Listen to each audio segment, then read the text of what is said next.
আসসালামু আলাইকুম কাঁচা বাচ্চারা।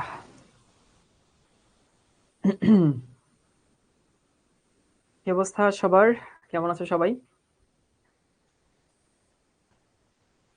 সবাইকে শুভ সন্ধ্যা। ওয়ালাইকুম আসসালাম। হ্যাঁ, আমি আলহামদুলিল্লাহ ভালো আছি, সবকিছু ঠিকঠাক যাচ্ছে। আর আমিও দোয়া করি, আশা করি তোমরা ভালো আছো, তোমাদের পড়াশোনা ঠিকঠাক মতো যাচ্ছে।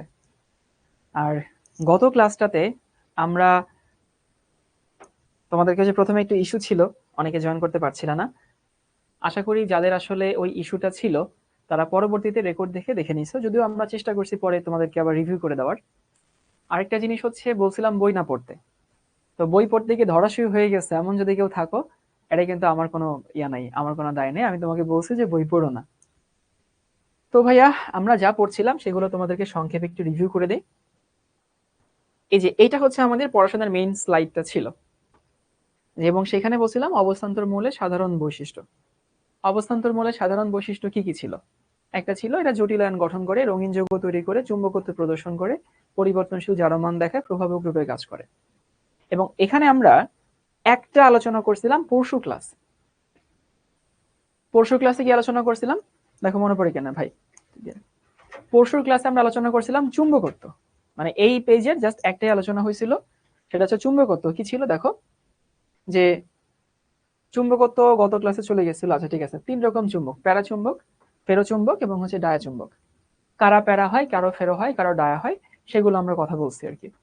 গতকালকে আমরা শুরু করছিলাম জটিল যৌগ তৈরি করে। যারা গত ক্লাসে শুরু থেকে ছিল না তারা একটু দেখে নিও যে জটিল যৌগ কাকে বলে। জটিল যৌগ বলে হইতেছে যে অবস্থান্তর মৌলসমূহের সাথে সন্নিবেশ বন্ধন গঠন করে। কারা সন্নিবেশ বন্ধন গঠন করে? হচ্ছে লিগ্যান্ডরা। তো সন্নিবেশ বন্ধন আমরা একটু বলছিলাম, সন্নিবেশ বন্ধন মানে কি? যে বন্ধনের যে দুইটা ইলেকট্রন, সেই দুইটা ইলেকট্রন যদি একজনে শেয়ার করে, তাহলে সেটাকে আমরা কি বলি? সন্নিবেশ বন্ধন বলি, এই তো। এবং সন্নিবেশ বন্ধনের ক্ষেত্রে তোমাদেরকে বলছিলাম যে ইলেকট্রন জোড়া শেয়ার করে, তাকে আমরা লিগ্যান্ড ডাকি। তাহলে লিগ্যান্ডের হয় থাকবে লোন পেয়ার, অথবা থাকবে হইতেছে তার ইলেকট্রন নেগেটিভ চার্জ। এরপরে বলছিলাম যে সন্নিবেশ বন্ধন একটা বিশেষ ধরনের সমযোজী বন্ধন, এটা আশা করি তোমরা বাসায় পড়ছো। এরপর আমরা দেখছি যে লিগ্যান্ড কারা ইলেকট্রন জোড়া শেয়ার করে সন্নিবেশ বন্ধন গঠন করে, তোমাদের অনেকগুলো লিগ্যান্ডের এক্সাম্পল লিখে দিয়েছিলাম। এবং জটিল যৌগ কি? এই লিগ্যান্ড সমূহ অবস্থান্তর মৌল বা তাদের আয়নের ফাঁকা ডি অরবিটালের সাথে সন্নিবেশ বন্ধন গঠন করে, তাদেরকে আমরা কি বলি? জটিল যৌগ বলি। তাহলে জটিল যৌগ হইতেছে লিগ্যান্ডের সাথে অবস্থান্তর মৌল মিলে যে যৌগ তৈরি হয় তাকে বলা হয় জটিল যৌগ। ওকে, তারপরে তোমাদের কিছু practice practice practice practice practice practice practice practice ছিল। এখানে কতগুলো লিগেন্ডের নাম বলছিলাম। লিগেন্ড হিসেবে যদি হাইড্রোক্সিল থাকে তাহলে তাকে আমরা কি বলি? হাইড্রোক্সো। খেয়াল করো, হাইড্রোক্সো। লিগেন্ড হিসেবে যদি অ্যামোনিয়া থাকে তাকে আমরা ডাকি হচ্ছে অ্যামিন। লিগেন্ড হিসেবে যদি পানি থাকে তাকে আমরা ডাকি অ্যাকোয়া। লিগেন্ড হিসেবে যদি ক্লোরিন থাকে বা ক্লোরাইড থাকে এটাকে আমরা বলি ক্লোরো। সায়ানাইড থাকলে ডাকি সায়ানো। নাইট্রিক অক্সাইড থাকলে ডাকি নাইট্রোসো। আর যদি অক্সাইড থাকে তাহলে ডাকি অক্সো। আর যদি কার্বন মনোক্সাইড থাকে তাহলে ডাকি কার্বনিল। ওকে, তারপরে তোমাদেরকে বলছিলাম লিগ্যান্ড কি, একটা প্রশ্ন দেখাইছিলাম, একটা প্রসম লিগ্যান্ডের নাম, সেটা প্র্যাকটিস করা হয়ে গেছিল। পরে আসলাম হচ্ছে যে জটিল যৌগ কেমনে তৈরি হয়। যেমন দেখো এখানে সিলভার আয়ন হচ্ছে আমাদের অবস্থান্তর মৌল, তার সাথে দুইটা অ্যামোনিয়া সন্নিবেশ বন্ধন গঠন করছে, জটিল যৌগ বা জটিল আয়ন তৈরি হয়েছে। এইখানে অ্যামোনিয়া আছে, অ্যামোনিয়া হচ্ছে আমাদের লিগ্যান্ড। এই 4টা অ্যামোনিয়া আমার কপার 2+ এর সাথে সন্নিবেশ বন্ধন গঠন করছে। কপার 2+ হচ্ছে আমার অবস্থান্তর মৌল। তাহলে অবস্থান্তর মৌলের সাথে সন্নিবেশ বন্ধন হয়ে জটিল যৌগ তৈরি করছে। তারপরে দেখো এখানে আয়রন 2+ আমার অবস্থান্তর মৌল, তার সাথে এই যে লিগ্যান্ড গুলো বিক্রিয়া করে সন্নিবেশ বন্ধন গঠন করে জটিল যৌগ তৈরি করছে। এখানে নিকেল আমার অবস্থান্তর মৌল, তার সাথে কার্বনিল গুলো সন্নিবেশ বন্ধন গঠন করছে। তাহলে তোমাদেরকে এটা দিয়ে এটা বোঝানোর চেষ্টা করছিলাম যে অবস্থান্তর মৌল সমূহের সাথে লিগ্যান্ড সমূহ সন্নিবেশ বন্ধনের মাধ্যমে কি তৈরি করে? জটিল যৌগ তৈরি করে। পরে আমরা দেখছিলাম জটিল যৌগের নাম করতে হলে জটিল যৌগকে দুইটা ক্যাটাগরিতে ভাগ, 3টা ক্যাটাগরিতে অ্যাকচুয়ালি, এটা বাদ দাও, এই দুইটা, ক্যাটায়নিক এবং অ্যানায়নিক। ক্যাটায়নিক কারা? যেখানে জটিল অংশটুকু পজিটিভ চার্জ, থার্ড ব্র্যাকেট হলো পজিটিভ চার্জ, সেটা হচ্ছে ক্যাটায়নিক জটিল যৌগ। চেনার সহজ উপায় কি? চেনার সহজ উপায় হতেছে এখানে থার্ড ব্র্যাকেট কি থাকে? থার্ড ব্র্যাকেট আগে থাকে। ওকে, তাহলে যে সকল জটিল যৌগে থার্ড ব্র্যাকেট দিয়ে শুরু হয় সেগুলো ক্যাটায়নিক জটিল যৌগ, যে সকল জটিল যৌগ থার্ড ব্র্যাকেট পরে থাকে সেগুলো অ্যানায়নিক, আর যেগুলোতে থার্ড ব্র্যাকেট থাকে না সেগুলো হইতেছে আমাদের নিরপেক্ষ। এখন ক্যাটায়নিক জটিল যৌগের নামকরণের নিয়ম হইতেছে প্রথমে আসে সংখ্যা সহ লিগ্যান্ড, যেমন এখানে লিগ্যান্ড 4টা, টেট্রা, তারপর লিগ্যান্ডের নাম এই যে অ্যামিন, সো টেট্রা অ্যামিন, তারপরে তোমার অবস্থান্তর ধাতুটা বসাইতে হবে। এখানে অবস্থান্তর ধাতু হচ্ছে copper, so tetra amine copper লিখলাম। তারপরে তোমাকে কপারে জারণ মান বসাইতে হবে, কপার 2, দেন হচ্ছে অ্যানায়ন সালফেট। এইখানে একটু কাহিনী আছে।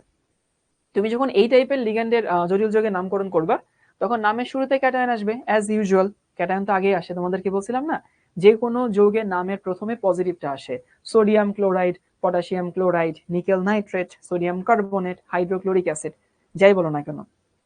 তো সেখানে দেখলাম যে ক্যাটায়ন আগে আসবে, এই যে পটাশিয়াম আগে আসলো, তারপর সংখ্যা সহ লিগ্যান্ড, সংখ্যা 6টা, লিগ্যান্ড হচ্ছে সায়ানো, তাহলে হেক্সা সায়ানো, আর এখানে এট হয় শেষে, এট, সো আম বাদে এট হয়, ফেরাম থেকে হইলো ফেরেট, পটাশিয়াম হেক্সাসায়ানোফেরেট, তারপর অক্সিডেশন নাম্বার 2। আর এইটা হচ্ছে এই যৌগের সংখ্যা খুবই কম, যৌগের সংখ্যা কম দেখে এটা নিয়ম মনে রাখার দরকার নেই, শুধু নামটা মনে রাখো, নিকেল টেট্রাকার্বনেট। তারপরে তোমাদেরকে কিছু প্র্যাকটিস করাইছিলাম, যে এইখানটাতে দেখো পটাশিয়াম 2, নিকেল, ক্লোরিন আছে। সো আমি প্রথমে দেখলাম যে এইটা একটা অ্যানায়নিক লিগ্যান্ড। অ্যানায়নিক কেন? থার্ড ব্র্যাকেট দিয়ে শুরু হয়নি, সেখান থেকে দেখে বুঝছি। ওকে, তাইলে দেখো নামের শুরুতে পটাশিয়াম আসলো, লিখলাম পটাশিয়াম, সংখ্যা সহ লিগ্যান্ড টেট্রা ক্লোরো, তারপরে এখানে নিকেল, কিন্তু নিকেল তো নিকেল হবে না, নিকেল হবে নিকেলেট, সো পটাশিয়াম টেট্রা ক্লোরো নিকেলেট, দেন হচ্ছে জারণ সংখ্যা 2। ওকে, এরপরে সে এইটা, এটা ক্যাটায়নিক না অ্যানায়নিক? আনসার হচ্ছে এটা ক্যাটায়নিক। কেন? কারণ ও নিজেই পজিটিভ চার্জ, ক্যাটায়ন সবসময় পজিটিভ চার্জ হয়। তাহলে যদি কেউ পজিটিভ চার্জ হয় তার তো আসলে ক্যাটায়নিক অ্যানায়নিক খুঁজে বের করা খুব আহামরি কঠিন কিছু না, তাই না? নর্মালি কি করে, নর্মালি হইতেছে ধরো পুলিশ চোর ধরে, ছদ্মবেশে চোর ধরে, এখন চোর যদি গায়ে লিখে নিয়ে ঘুরে বেড়ায় আমি চোর আমি চোর আমি চোর, তাহলে তো পুলিশের কষ্ট করা লাগে না যে হইতেছে এটা চোর নাকি চোর না। তো এ সরাসরি পজিটিভ চার্জই আছে, এ যে ক্যাটায়নিক সেটা বুঝতে গেলে কেমিস্ট্রিতে পিএইচডি করা লাগে না। তাহলে যেহেতু এখানে 6টা আছে, হেক্সা লিখলাম, পানি আছে, অ্যাকোয়া লিখলাম, আর এখানে যে এট ফেটের কাহিনী আসে না, তো পটাশিয়াম, হেক্সা, অ্যাকোয়া, আয়রন, জারণ সংখ্যা 3, তারপর হচ্ছে এটা আয়ন, এটা কোনো যৌগ না আর কি, বুঝছো? তারপরে তোমাদেরকে দেখাইছিলাম যে which one is penta aqua nitroso ferrous sulphate, এটা সলভ করানো হয়ে গেছিল এবং দুটা হোমওয়ার্ক দেওয়া ছিল। চলো এই হোমওয়ার্ক দুটো আজকে করে নেই। গত ক্লাসের হোমওয়ার্ক এটা হচ্ছে, এটা একটু আমি করি, নিচের দাগে করি। পানি হচ্ছে 1টা, ক্লোরিন হচ্ছে 5টা, তারপর হচ্ছে প্লাটিনাম।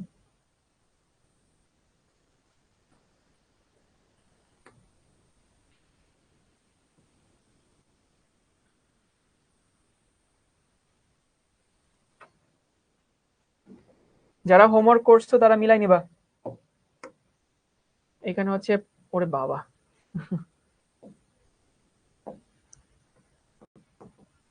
একটা পানি, ক্লোরিন 5টা, এবং এটা হচ্ছে আমাদের প্লাটিনাম,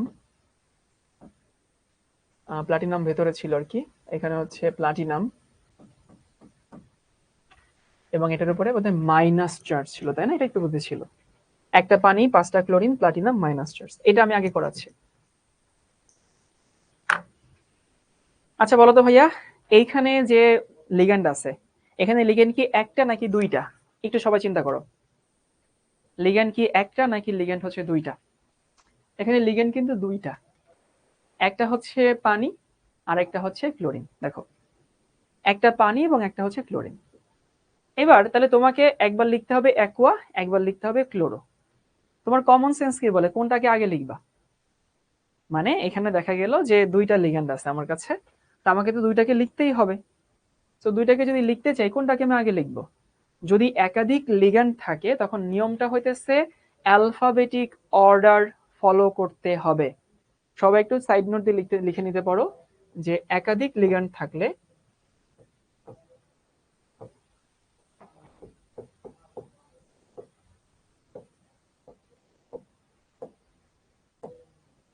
অ্যালফাবেটিক অর্ডার হবে, অ্যালফাবেটিক অর্ডার। অনেকে হয়তো বুঝতে পারতেছেন যে অ্যালফাবেটিক অর্ডার কি, এবিসিডি করে যেটা আগে আসবে সেটা। এখন দেখো, একটা লিগ্যান্ড হচ্ছে পানি, পানিকে আমরা কি ডাকি? পানিকে আমরা ডাকি হচ্ছে অ্যাকুয়া, তাহলে অ্যাকোয়া কি দিয়ে শুরু হয়? অ্যাকোয়াম্যান মুভি তো দেখছো, এ দিয়ে শুরু হয়, অ্যাকোয়া এ। আর ক্লোরিন শুরু হয় সি দিয়ে। তাহলে অ্যালফাবেটিক অর্ডারে কে আগে আসে? এ আগে আসে। সি কিন্তু সি পড়ে যায়। তাহলে আমার কথা হতেছে যে এখানে যেহেতু পানি আগে আসে, তাহলে তোমাকে অবশ্যই লিখতে হবে আগে অ্যাকোয়া। লিখলাম হচ্ছে অ্যাকোয়া। অ্যাকোয়া। আশা করি বুঝতে পারছো কেন অ্যাকোয়া আগে লিখলাম, কারণ অ্যাকোয়া অ্যালফাবেটিক্যালি আগে আসে।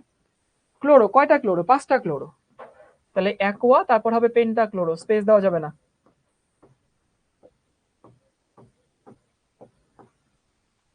সংখ্যা সহ লিগেন্ড লিখে ফেলছি। অ্যাকোয়া দেন হচ্ছে পেন্টাক্লোরো। অ্যাকোয়া কেন? পানি আছে দেখে অ্যাকোয়া। পেন্টাক্লোরো কেন? 5টা ক্লোরিন আছে। ওকে, ভালো কথা। এরপর আসি হইতেছে যে ভাইয়া এখানে ক্যাটায়নিক জটিল যৌগ নাকি অ্যানায়নিক জটিল যৌগ? কি মনে হয় দেখো তো, ক্যাটায়নিক নাকি অ্যানায়নিক? এটা ভাই উপরে মাইনাস চার্জ আছে, যার উপরে মাইনাস চার্জ থাকে ভাই সে এমনি অ্যানায়নিক হবে, এটা তার আসলে কষ্ট করে খুঁজে বের করা যায় না, খুঁজে বের করা লাগে না। তাহলে এখানে কি প্লাটিনাম হবে? না, আমরা জানি অ্যানায়নিক যদি হয়, দেখো যদি অ্যানায়নিক হয় তাহলে এমনিতেই হইতেছে নামের শেষে কি আসে? এট আসে। তাহলে প্লাটিনাম হবে না, আম বাদ দিয়ে এট আসে। তাহলে অ্যাকোয়া পেন্টাক্লোরো, তারপর হচ্ছে প্লাটিনেট, এবং এটা তো কোনো যৌগ না, এটা একটা আয়ন। সো প্লাটিনেট এই হচ্ছে আয়ন। এখানে পটাশিয়াম থাকতে পারতো, তখন পটাশিয়াম অ্যাকোয়া পেন্টাক্লোরো প্লাটিনেট লিখতাম। ও আবার জারণ সংখ্যা বের করতে হবে, ভুলে গেছে। আচ্ছা, আয়নটা আমি এখানে লিখে দিই। তোমাকে এইখানে প্লাটিনামের জারণ সংখ্যা বের করতে হবে। এখন দেখো জারণ সংখ্যা কেমনে বের করবা, সেটা হচ্ছে যারা জারণ সংখ্যা বের করতে পারো তারা তো ভালো, যারা পারো না তারা দেখো এই যে পুরো যে আয়নটা আছে, এই পুরো আয়নটার জারণ সংখ্যা এখন -1। দেখো এই যে পুরো আয়নের জারণ সংখ্যা -1। পানির জারণ সংখ্যা তো 0, পানি একটা চার্জ নিরপেক্ষ অণু, তাহলে পানির জারণ সংখ্যা 0। ক্লোরিনের জারণ সংখ্যা কত? -1 না? তাহলে একটা ক্লোরিন যদি হইতো জারণ সংখ্যা -1 হইতো, কিন্তু এখানে ক্লোরিন তো 5টা, তাহলে 5টা ক্লোরিন হলে জারণ সংখ্যা হইতেছে -5। এবার তোমাকে খুঁজতে হবে প্লাটিনামের জারণ সংখ্যা কত বসালে উপরে -1 যায়। প্রশ্ন হচ্ছে প্লাটিনামের জারণ সংখ্যা আমি এখানে ইনপুট করব, কত ইনপুট করলে পুরো যৌগের জারণ মানটা -1 হয়। দেখো তুমি যদি এখানে +4 বসাও তাইলে কাটাকাটি গিয়ে উপরে -1 থাকে।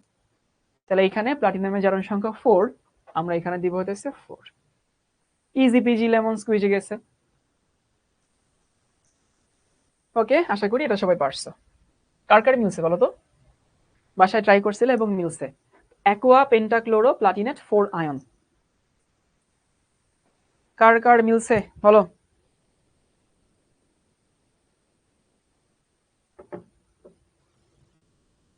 আমার মিলছে, আমার মিলছে, মিলছে। Good good good. এটাই তো চাই, আমরা চাই ভাই তোমরা বেস্ট পারফর্ম করো। আমরা চাই আমি না করাই তুমি যদি সলভ করো। দেখো অনেকে হয়তোবা বাসায় হোমওয়ার্ক করো না, এখন আমার ক্লাস দেখে করে নিচ্ছ, তোমাদের কাজ হচ্ছে না সেটা বলছে না, কিন্তু যেটা যে নিজে বাসায় ট্রাই করছো, হয়তোবা মেলে নাই, সমস্যা নাই, কিন্তু যে নিজে ট্রাই করছো তারপরে এখন মিলে গেছে, এইটা ভাই আনবিলিভেবল, এটা আনপ্যারালাল, এটার সাথে কোনো কিছু ম্যাচ করে না। হয়তো মিলে নাই, হয়তো মিলছে, হয়তো একটুখানি ভুল হয়েছে, হয়তো প্লাটিনেটের জায়গায় প্লাটিনাম দিছো, হতেই পারে, এটা দোষের কিছু নাই, কিন্তু চেষ্টা করাটা মেইন ইস্যু ছিল। তুমি যদি বাসা চেষ্টা করতা, মিলে গেলে তো আলহামদুলিল্লাহ, না মিললে দ্যাটস ওকে। কিন্তু এখন যারা হচ্ছে প্রথম দেখতেছো, গত ক্লাস করার পরে বাসায় ট্রাইও করো নাই, এটা হচ্ছে সমস্যা। এবার আমরা আরেকটা দেখি, এইটা। আচ্ছা, অনেকে বলতে পারে দেখো একটু বুঝো, এইখানেও ক্লোরিন আছে, এইখানেও ক্লোরিন আছে, এই ক্লোরিনটা কিন্তু ইয়া না, এই ক্লোরিনটা হইতেছে লিগ্যান্ড। কেন? এটা ব্র্যাকেটের মধ্যে আছে, আর এই ক্লোরিনটা কিন্তু লিগ্যান্ড না। এই ক্লোরিনটা একটা সিম্পল অ্যানায়ন, একটা সিম্পল মাইনাস চার্জ। সো অনেকে হয়তো চিন্তা করতে পারো যে ভাইয়া এই ক্লোরিন লিগ্যান্ড কিনা কেমনে বুঝলেন? ব্র্যাকেটের মধ্যে যেগুলো থাকে নর্মালি সেগুলো লিগ্যান্ড হয়, আর এই যে ব্র্যাকেটের বাইরে যেটা থাকে সেটা নর্মাল অ্যানায়ন হয়। সো আমরা এটা একটু লিখবো, কপার 4টা অ্যামোনিয়া পানি, তো বুঝতে করে দাও কপার। না, আমাদের কাছে টেকনোলজি আছে। তো টেকনোলজি যদি থাকে আমরা কেন এত কষ্ট করব?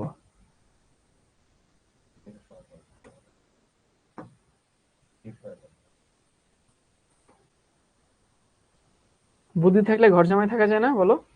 যাই তো। এই যে হচ্ছে আমরা কপি করলাম কপি, এটা আগের অবস্থানে ফেরত নেই।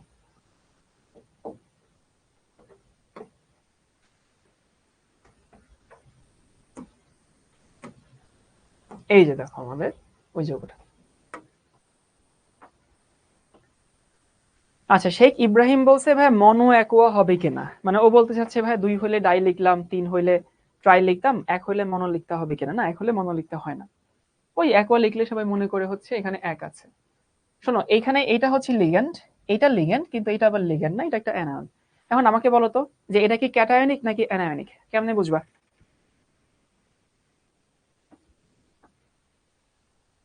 ক্যাটায়নিক নাকি অ্যানায়নিক? এখানে তো একটা যৌগ, এটা কোনো চার্জ নাই, তাহলে তখন আমাদেরকে একটু হিসাব করতে হবে। এবং আমি দেখলাম থার্ড ব্র্যাকেট দিয়ে শুরু হয়, তার মানে ক্যাটায়নিক। সো থার্ড ব্র্যাকেট দিয়ে শুরু হয়, তার মানে এটা যদি ক্যাটায়নিক হয়, এটা ওই যে এটের ব্যাপার স্যাপার নাই। মানে তোমার বয়সে যখন আমি ছিলাম, তখন আমি যখনই দেখতাম ক্যাটায়নিক, তখন আমার মাথায় একটা জিনিস হিট করতো, যাক এখানে ঝামেলা নাই বাবা, এখানে নর্মালি নাম হবে। তাহলে প্রথমে এখানে একটা হচ্ছে অ্যামোনিয়া, একটা হচ্ছে পানি। এখন দেখো অ্যামোনিয়া শুরু হয় এ এম দিয়ে, অ্যামিন, AMMINE। পানিও শুরু হয় AQ দিয়ে, দুটোই এ দিয়ে শুরু হয়। কোনটাকে আগে লিখবা? অ্যাকো আগে লিখবা না অ্যামিন আগে লিখবা, বলো বলো? দুটোই এ দিয়ে শুরু হয়, কিন্তু তাহলে প্রথম অ্যালফাবেট সেম হয়ে গেছে। প্রথম অ্যালফাবেট যদি সেম হয়, তাহলে আমাকে সেকেন্ড অ্যালফাবেট দেখতে হবে। সো অ্যামিন হয় AM আর অ্যাকো হয় AQ। তাহলে আগে আসে কি? AM আগে আসে, তাই না? AM যদি আগে আসে, তাহলে আমি লিখবো হইতেছে টেট্রা অ্যামিন, লিখলাম।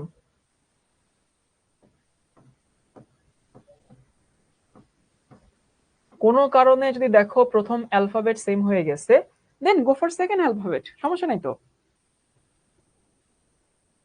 আর যখন তুমি সংকেত লিখবা, সংকেতে কিন্তু আগে পরে কোনো ইস্যু না। আমি চাইলে পানিকে আগে লিখতেই পারতাম, সংকেত আগে পরে কোনো ইস্যু না। কিন্তু ইস্যু হইতেছে নামে আগে পরে ইস্যু আসে। তাহলে টেট্রা অ্যামিন লিখলাম, তারপরে অ্যাকোয়া, মনো অ্যাকোয়া হবে না, জাস্ট অ্যাকোয়া হবে। সো টেট্রা অ্যামিন, তারপরে হচ্ছে অ্যাকোয়া, লিখলাম হচ্ছে অ্যাকোয়া, টেট্রা অ্যামিন অ্যাকোয়া। তারপরে আমাদের ধাতু লিখতে হবে, ধাতু এখানে কে? কপার, লিখলাম হচ্ছে কপার। এখানে এট ফেটের ঝামেলা নাই।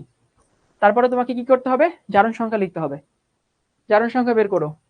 এই অ্যামোনিয়ার জারণ সংখ্যা 0, পানির জারণ সংখ্যাও 0, কারণ অ্যামোনিয়া একটা চার্জ নিরপেক্ষ অণু, পানিও একটা চার্জ নিরপেক্ষ অণু।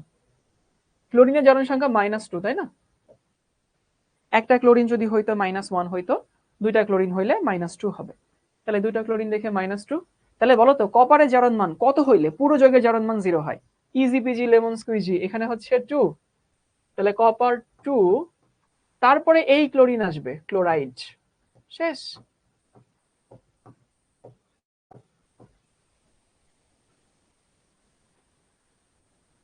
কার কার মিলছে বলো? নিচে নামাই নিয়ে আসি।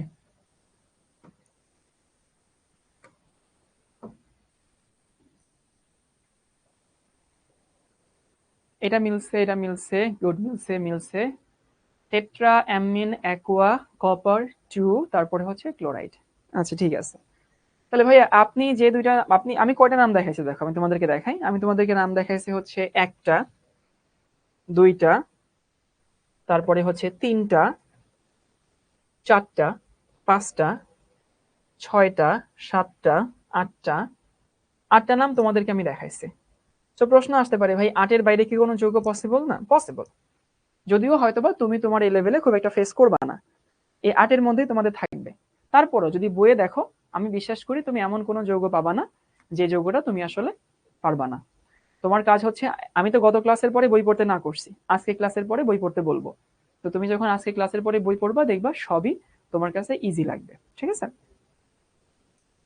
এবার আসি যে লিগ্যান্ড। সো আমরা একটু লিগ্যান্ডের ক্লাসিফিকেশন দেখবো, বুঝছো, যে লিগ্যান্ডকে আসলে ক্লাসিফাই করা হয় কিভাবে। আমরা একটু দেখি যে প্রথমত লিগ্যান্ডকে ভাগ করা হয় দুই ভাবে। লিগ্যান্ড দুই প্রকার, কি কি জানো?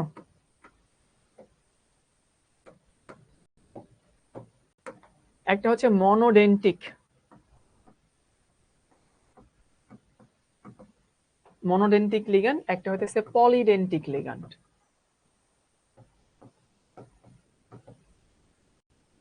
তাহলে লিগ্যান্ড ভাইয়া দুই ভাগে ভাগ করা হয়, কি কি? মনোডেন্টিক আর হচ্ছে পলিডেন্টিক। ডেন্ট মানে দাঁত, মনোডেন্টিক মানে কি? এক দাতা, যাদের দাঁত একটা ধরো। আর পলিডেন্টিক মানে কি? পলিডেন্টিক মানে হইতেছে একাধিক দাঁতের। মানে আমরা বলতে চাচ্ছি মনোডেন্টিক লিগ্যান্ড তারা যারা একটা সন্নিবেশ বন্ধন গঠন করে, বুঝছো? এরা একটা সন্নিবেশ বন্ধন গঠন করে, একটা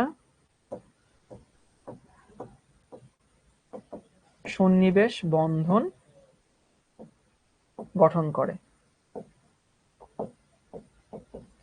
এবং তুমি তোমার লাইফে যতগুলো লিগ্যান্ড আমরা দেখছি এখন পর্যন্ত, তুমি অ্যামোনিয়া দেখছো, তুমি পানি দেখছো, তুমি নাইট্রোসও দেখছো, তুমি ক্লোরিন দেখছো না? তুমি যতগুলো দেখছো সবগুলো আসলে মনোডেন্টিক লিগ্যান্ড। আমাদের সিলেবাসে মনোডেন্টিক লিগ্যান্ড আছে। তো এরা যদি একটা সন্নিবেশ বন্ধন গঠন করে, বুঝতেই পারছো এরা কি একটা করবে না একাধিক করবে?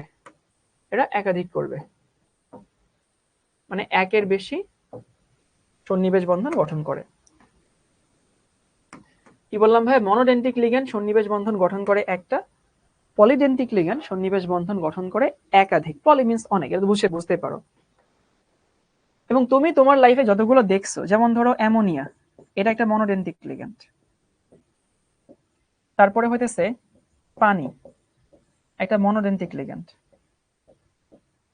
তারপরে হইতেছে হ্যালাইড, মানে ক্লোরাইড, ব্রোমাইড, ফ্লোরাইড, এগুলো monodentate ligand. Hydroxyl monodentate ligand, nitroso monodentate ligand, carbonyl monodentate ligand, সবই মনোডেন্টিক। ওকে, ভালো কথা। পলিডেন্টিক কারা একটু পরে আসতেছি। বুয়েটে একটা প্রশ্ন আসছিল, সেই প্রশ্নটা তোমাদেরকে বলি। প্রশ্নটা হইতেছে এটা, এবং দেখো তোমাদের কি ইয়া মনে হয় কিনা, এটা লজিক্যাল কিনা। তোমরা কি খেয়াল করছো পানিতে লোন পেয়ার কয়টা আছে বলো তো? পানিতে লোন পেয়ার কয়টা আছে? দুইটা আছে না?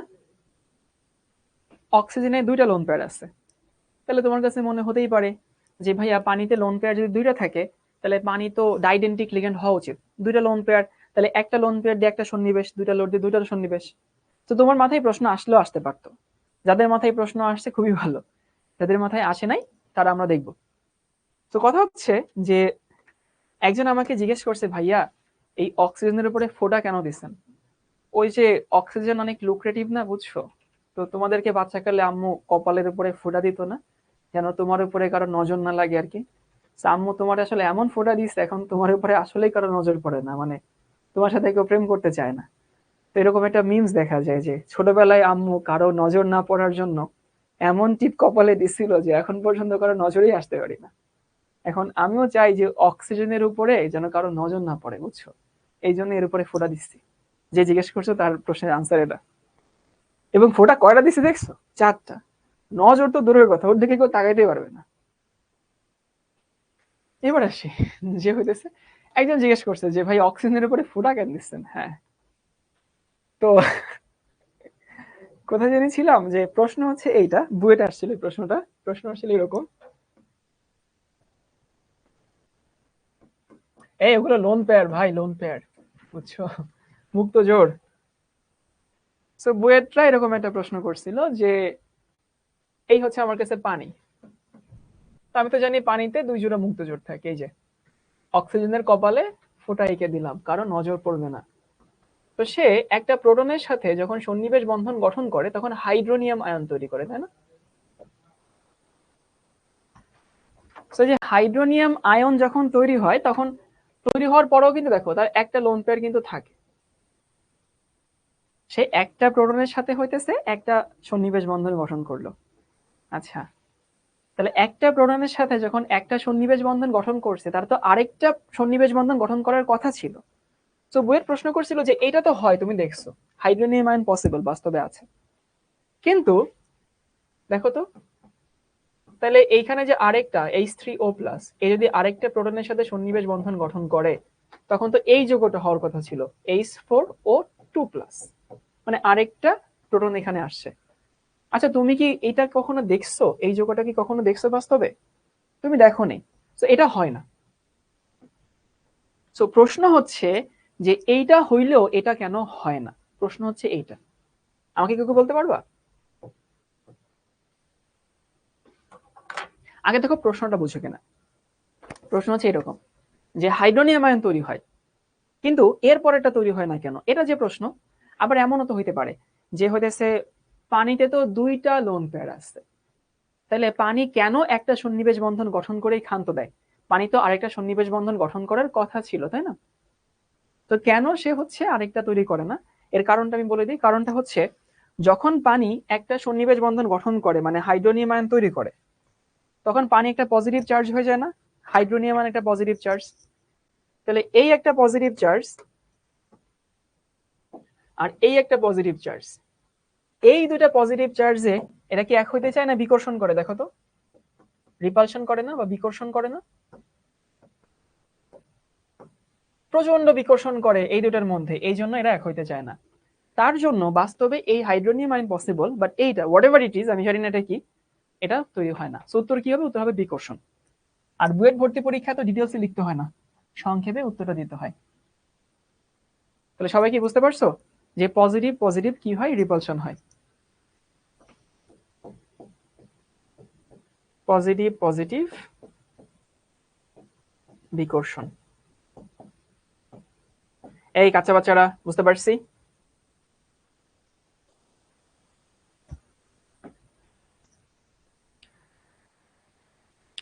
তোমার দিকে যদি কেউ নজর টজর না দেয় তাহলে আন্টিকে ধরবা, বলবো যে তুমি আমার ছোটবেলায় এমন টিপ আঁকিয়ে দিছো কপালে যে কারো নজরেই আর আসি না।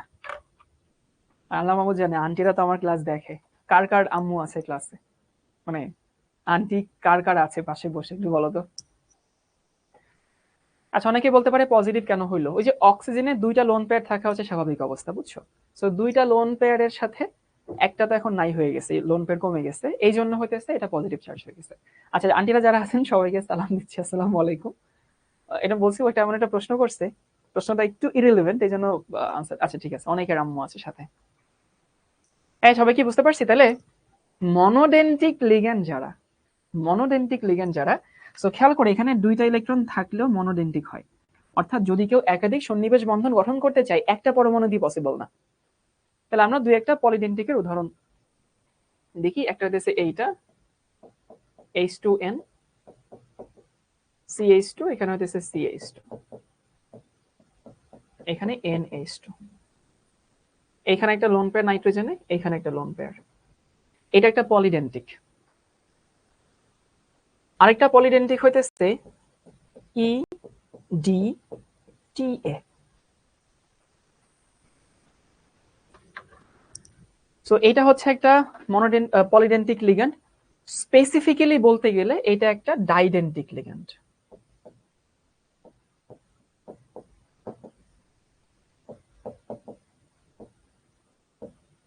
স্পেসিফিক্যালি বলতে গেলে এইটা একটা হেক্সাডেন্টিক লিগ্যান্ড।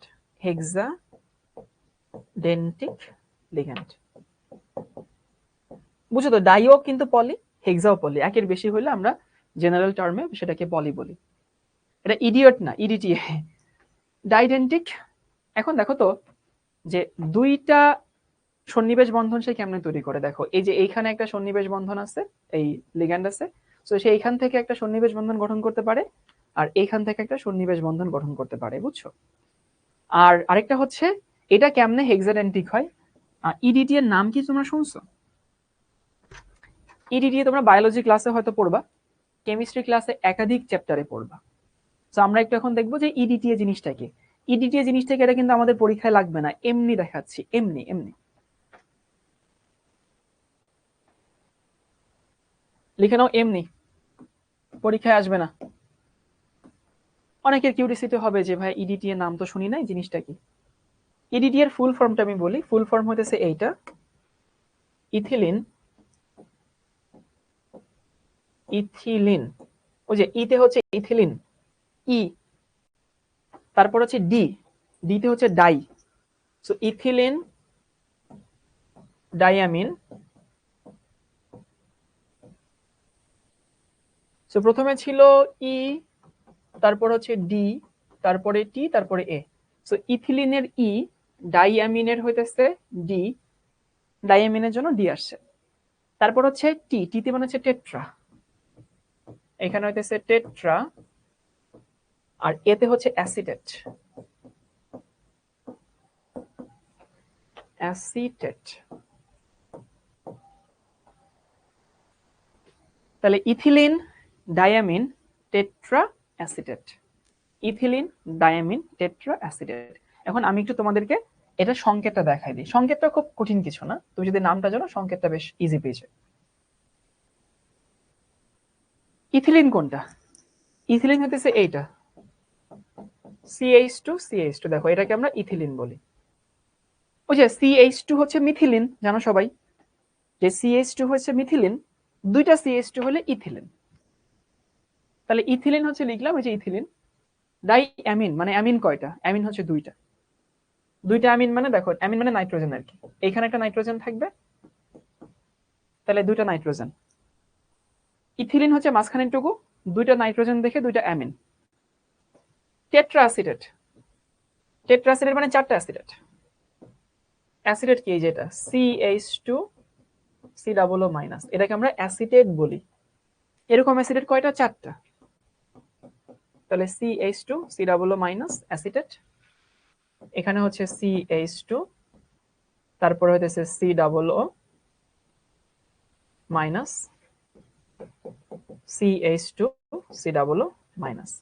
তাহলে ইথিলিন ওকে, দুইটা নাইট্রোজেন দেখে দুইটা অ্যামিন আর চারটা অ্যাসিডেট, এই একটা এই একটা এই একটা এই একটা। এখন এটাকে আমি হেক্সা না, এইখানে অ্যামিন হবে না স্যারা, স্যারা প্রশ্ন করছে এটা কি অ্যামিন হবে না। স্যার এটা কোনো জটিল যৌগের নাম না, এটা লিগ্যান্ডের নাম। লিগ্যান্ডের নামের মধ্যে তো অ্যামিন হয় না, বুঝছো? এটা ইটসেলফ একটা লিগ্যান্ড। এ যখন জটিল যৌগ তৈরি করবে সেইখানে যদি অ্যামোনিয়া লিগ্যান্ড হিসেবে থাকে তখন সেখানে অ্যামিন হবে। এখন এটাকে কেন হেক্সাডেন্টিক লিগ্যান্ড বলছে? দেখো সে এইখান থেকে একটা সন্নিবেশ বন্ধন গঠন করতে পারে, সে এখান থেকে একটা সন্নিবেশ বন্ধন গঠন করতে পারে, লোন পেয়ার আছে, এখান থেকে একটা, এখান থেকে একটা, এখান থেকে একটা, এখান থেকে একটা, এজন্য এটাকে বলা হয় কি হেক্সাডেন্টিক লিগ্যান্ড। এটা তোমাকে পরীক্ষায় আসবে না, কিন্তু আমার তো সব স্টুডেন্টদের নিয়ে ডিল করতে হয়, যারা ভালো, যারা কি বলে যারা হচ্ছে একটু বেশি শিখতে চাও তাদের জন্য এটা দেখাই দিলাম। সো স্পেসিফিক্যালি এটা হচ্ছে হেক্সাডেন্টিক লিগ্যান্ড।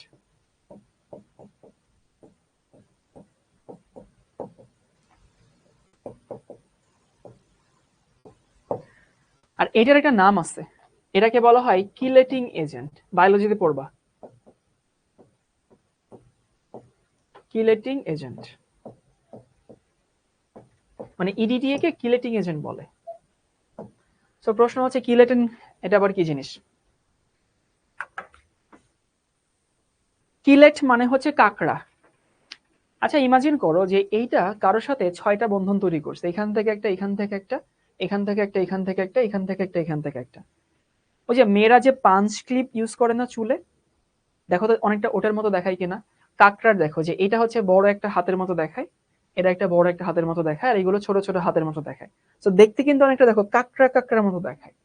ওই যে রোমান ভাষায় কিলেটিং কে বলা হয় কাকড়া যেমনি আটকে ধরে সেটাকে বলা হয় চিলেশন বলে বা কিলেশন বলে। এজন্য এটা যদি কাউকে সন্নিবেশ বন্ধন গঠন করে তখন এটা হইতেছে দেখতে অনেকটা হইতেছে কাকড়ার মতো দেখায়, তার জন্য এটাকে বলা হয় কিলেটিং এজেন্ট। অনেকে বলতেছে ভাইয়া এখানে আয়ন হবে না, ওই অ্যাসিটেট, অ্যাসিটেট বললেই আসলে আয়নটা চলে আসে, বুঝছো? শর্টকাট ভার্সনে এটাকে আসলে আয়ন বলে না। ওকে, তাহলে আমরা কি শিখছিলাম সেখানে একটু ফেরত যাই। আমরা শিখছিলাম যে তুমি লিগ্যান্ডকে দুইটা ভাগে ভাগ করতে পারো, কি কি? একটা হচ্ছে মনোডেন্টিক, একটা পলিডেন্টিক। টেকনিক্যালি পলিডেন্টিক নিয়ে তোমার খুব একটা পড়াশোনা নাই, এটা পরীক্ষায় আসবে না, এটা নিয়ে তোমার পড়াশোনা। যে মনোডেন্টিক লিগ্যান্ড হইতেছে যারা একটা সন্নিবেশ বন্ধন গঠন করে। তো তুমি তোমার লাইফে যতগুলো লিগ্যান্ড দেখছো বা দেখবা সামনে সবই মনোডেন্টিক লিগ্যান্ড। আর পলিডেন্টিক লিগ্যান্ড কি? যারা একাধিক সন্নিবেশ বন্ধন গঠন করে। তো একাধিক সন্নিবেশ বন্ধন গঠন করতে গেলে একাধিক পরমাণু থেকে গঠন করতে হবে। দেখো এটা একটা ভিন্ন পরমাণু, এটা ভিন্ন পরমাণু। তারপরে এখানে ইডিটি, সো এটা স্পেসিফিক্যালি ডাইডেন্টিক, এটা হেক্সাডেন্টিক। এই ডাই কোনটা হেক্সা কোনটা পরীক্ষায় আসবে না, বাট তারপরে বলতেছি যারা মনে রাখতে চাও মনে রেখো, হুট করে কোনো একদিন পরীক্ষায় পেয়ে যাবা। ওকে, এরপর আসি এই প্রশ্নটা। পানিতে দুইটা লোন পেয়ার আছে, তো প্রশ্ন আসতে পারে দুইটা লোন পেয়ার থাকলে পানি আসলে কেন মনোডেন্টিক কেন ডাইডেন্টিক না? কারণ একবার যদি সে সন্নিবেশ বন্ধন গঠন করে পরের বার গঠন করতে গেলে এই প্লাস প্লাস বিকর্ষণ হয়ে যায়। এই বিকর্ষণ হয়ে গেলে তখন আর সেটা তৈরি হইতে চায় না। ওকে, এরপরে আসি, আমরা একটা টার্মিনোলজি শিখবো। আচ্ছা, পরে দেখি। লিগ্যান্ডকে আরেকটা ভাগে ভাগ করা হয়, একটা হচ্ছে স্ট্রং লিগ্যান্ড, একটা হচ্ছে উইক লিগ্যান্ড। ওকে, স্ট্রং এবং হচ্ছে উইক। একটা হইতেছে লিগ্যান্ডকে তুমি কতগুলো সন্নিবেশ বন্ধন গঠন করে এর ভিত্তিতে দুই ভাগে ভাগ করছো, মনোডেন্টিক এবং হচ্ছে ডাইডেন্টিক বা পলিডেন্টিক। আরেকটা হচ্ছে স্ট্রং, স্ট্রেংথের ভিত্তিতে, স্ট্রং এবং হচ্ছে উইক। দেখো তোমাদেরকে আমরা যে স্টাইলে পড়াচ্ছি এখানে আসলে কি করছে, একাডেমিক এবং অ্যাডমিশন দুইটা একসঙ্গে তোমাদেরকে পড়াই দিচ্ছি, যেন অ্যাডমিশনে গিয়ে তোমার যেন নতুন করে অনেক কিছু শিখতে না হয়, তুমি এখানে গিয়ে শুধু প্র্যাকটিস করবা। তো অনেক সময় দেখা যায় যে তুমি হয়তো অনেকের কাছে অফলাইনে বা কলেজে নর্মালি হইতেছে শুধু একাডেমিকের জন্য পড়ো, তখন অ্যাডমিশনে গিয়ে তোমার এই পলিডেন্টিক নামটা নতুন করে শুনতে হবে। তো আমরা ওটা চাই না, আমরা চাই তুমি এখান থেকে মোটামুটি হচ্ছে সবকিছু শিখে রাখো, অ্যাডমিশনে গিয়ে তুমি আরো পলিডেন্টিকের এক্সাম্পল পড়বা, কিন্তু বেসিকটা যেন এখান থেকে স্ট্রং হয়, এটাই আমরা চেষ্টা করি সবসময়। তো অনেকে বলে যে একাডেমিক আর অ্যাডমিশনের পড়াশোনা অনেকে আলাদা, না আলাদা না, বেসিক সবখানেই সেম। যদি কেউ বেসিকটা স্ট্রং করে, যে মনোডেন্টিক পলিডেন্টিক কারা, পলিডেন্টিক কিভাবে বন্ড তৈরি করে, তখন দেখবো যে খুব ইজিলি তুমি হচ্ছে অ্যাডমিশনে গিয়ে ভালো করতে পারবা। আর কলেজ লাইফের তো মেইন খেলাটা এইখানে না, মেইন খেলাটা তো আসলে অ্যাডমিশনে। কারণ ইন্টারমিডিয়েটে কে কি রেজাল্ট করছে এটা কেউ কাউকে জিজ্ঞেসও করে না, এটা কোথাও লাগেও না আসলে, বুঝছো? এটা হচ্ছে লিগ্যান্ডের আরেক টাইপের ক্লাসিফিকেশন, স্ট্রং এবং হচ্ছে উইক। এখন স্ট্রং কি করে আর উইক কি করে? স্ট্রং হইতেছে অবস্থান্তর মৌলের ইলেকট্রনকে কম্প্রেস করে, আর উইক হইতেছে কম্প্রেস করতে পারে না। এখন আমি জানি তোমার মাথায় প্রশ্ন আসছে, এই যে কম্প্রেস করে আর করে না, এটা আবার কি জিনিস? এটা একটা উদাহরণ দিয়ে বলে দেই, সবাই উদাহরণটা মনোযোগ দিয়ে শোনো। এখানে তোমরা দুই ভাই বোন অনেকেই আছো, তাই না? ধরো তোমরা দুই ভাই বোন, তুমি অথবা তোমার ভাই আছো অথবা তুমি তোমার বোন আছো, এবং আঙ্কেল আন্টি আছে, এবং তোমাদের তিনটা বেডরুম। একটা বেডরুমে হচ্ছে আঙ্কেল আন্টি থাকেন, একটা বেডরুমে হইতেছে তুমি থাকো, আরেকটাতে তোমার ভাই থাকে বা তোমার বোন থাকে, এরকম অনেকেই আছে। এখন অনেক ইম্পর্টেন্ট একটা আত্মীয় বেড়াইতে আসলো, অনেক ইম্পর্টেন্ট। ইম্পর্টেন্ট আত্মীয় বলতে ধরো তোমার সেই মামাটা, যে মামা অনেক ইনফ্লুয়েন্সিয়াল, যেই মামাকে সবাই অনেক মানে অনেক সমীহ করে, সেরকম একটা মামার মামি বেড়াইতে আসলো। তাহলে মামা মামি যখন বেড়াইতে আসে তখন কি হইতে পারে, তোমার কাছে হচ্ছে মামা ঘুমাইলো ছেলের কাছে, আর মেয়ের কাছে হচ্ছে মামি ঘুমাইলো আর কি, বুঝছো? এটা হতে পারে, কিন্তু এটা কিন্তু হয় না যদি সেই মামা মামি ইনফ্লুয়েন্সিয়াল হয়। সবার সবার দিয়ে তো ইনফ্লুয়েন্সিয়াল হয় না। তুমি দেখো, তোমার যদি দুই তিনটা মামা থাকে, একজনকে তোমরা অনেক দাম দাও, বাকি একজনকে হয়তো দাম দাও না, এরকম হতেই পারে। অথবা চাচা থাকলেও এরকম সব চাচা চাচিরে মানুষ সমান দাম দেয় না। তো এরকম যদি ইনফ্লুয়েন্সিয়াল কোনো আত্মীয় আসে, ধরো যে মামা মামি, ওই ইনফ্লুয়েন্সিয়াল মামা মামি, তখন কি হয়? তখন কিন্তু তাদের জন্য রুম ছেড়ে দেওয়া হয় একটা। এটা করা হয় না যে ছেলের কাছে মামা ঘুমাইলো মেয়ের কাছে মামি ঘুমাইলো, এটা কিন্তু হয় না। মামা মামির জন্য যেহেতু তারা ইনফ্লুয়েন্সিয়াল গেস্ট, তাদের জন্য একটা রুম কিন্তু ছেড়ে দেওয়া হয়।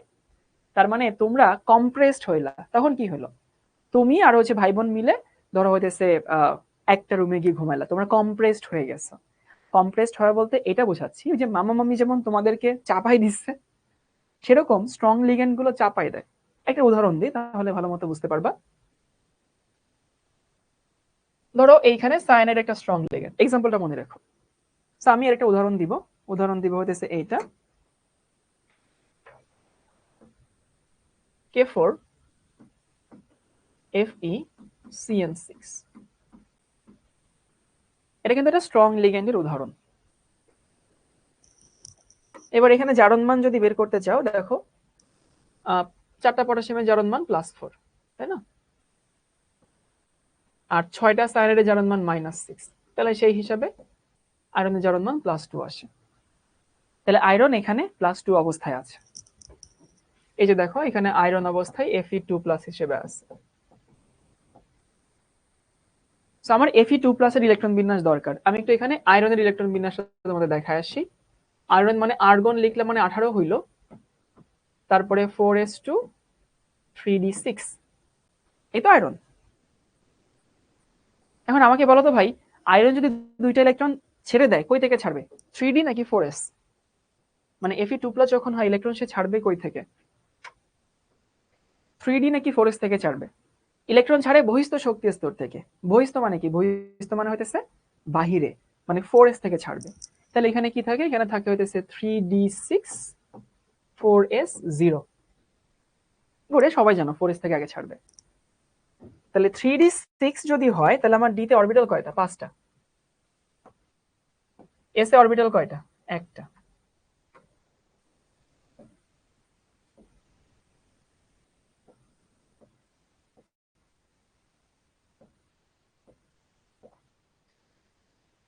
আচ্ছা, এই যৌগটা যদি একটু ভালো মতো নোটিস করো, দেখো তো ভাই, এই যৌগটার লিগ্যান্ড কি আছে? স্ট্রং লিগ্যান্ড না? স্ট্রং লিগ্যান্ড কি করবে? ইলেকট্রনকে কম্প্রেস করে। এখন আমরা জানি হুন সাহেব কি বলছে, ইলেকট্রন প্রথমে একটা একটা করে প্রবেশ করবে। মানে হুন বলছে তো এরকম যে ইলেকট্রন এখানে একটা, এখানে একটা, এখানে একটা, এখানে একটা, তারপর আবার এখানে একটা, এরকম হবে। কিন্তু এবার তো স্ট্রং লিগ্যান্ড, স্ট্রং লিগ্যান্ড যদি হয় সে কম্প্রেস করবে। কম্প্রেস করবে মানে হইতেছে, দাঁড়া এই দাগগুলো আমি একটু ওই ব্রাউন দাগ দিয়ে নেই। তো সে করে কি, এই 6টা ইলেকট্রনকে চাপায় 3 ঘরে পাঠায় দেয়। এটা স্ট্রং লিগ্যান্ড দেখে পারে, উইক লিগ্যান্ড হলে পারতো না। এই যে 3 ঘরে পাঠায় দিচ্ছে।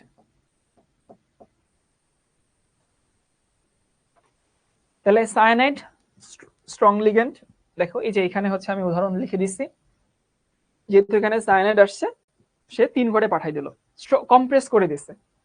বাকি যে ঘরগুলো আছে সেই ঘরে বন্ধন তৈরি করবে কে? লিগ্যান্ড। তার মানে যে এইখানটাতে আসলে সায়ানাইড আসে, এই যে এইখানে সায়ানাইড সন্নিবেশ বন্ধন গঠন করে, এইখানে সায়ানাইড সন্নিবেশ বন্ধন গঠন করে Cn-, এইখানে সায়ানাইড সন্নিবেশ বন্ধন গঠন করে Cn-। 3টা সায়ানাইড হলো, কিন্তু সায়ানাইড আসলে কয়টা? আসলে তো 6টা। তাহলে আরো সায়ানাইড লাগবে, সেটা কোথায় আসবে ভাই? 4p তো এখন আমার পুরোপুরি ফাঁকা পড়ে আছে, তাহলে 4p তো আমি লিখি না, এখন লিখবো।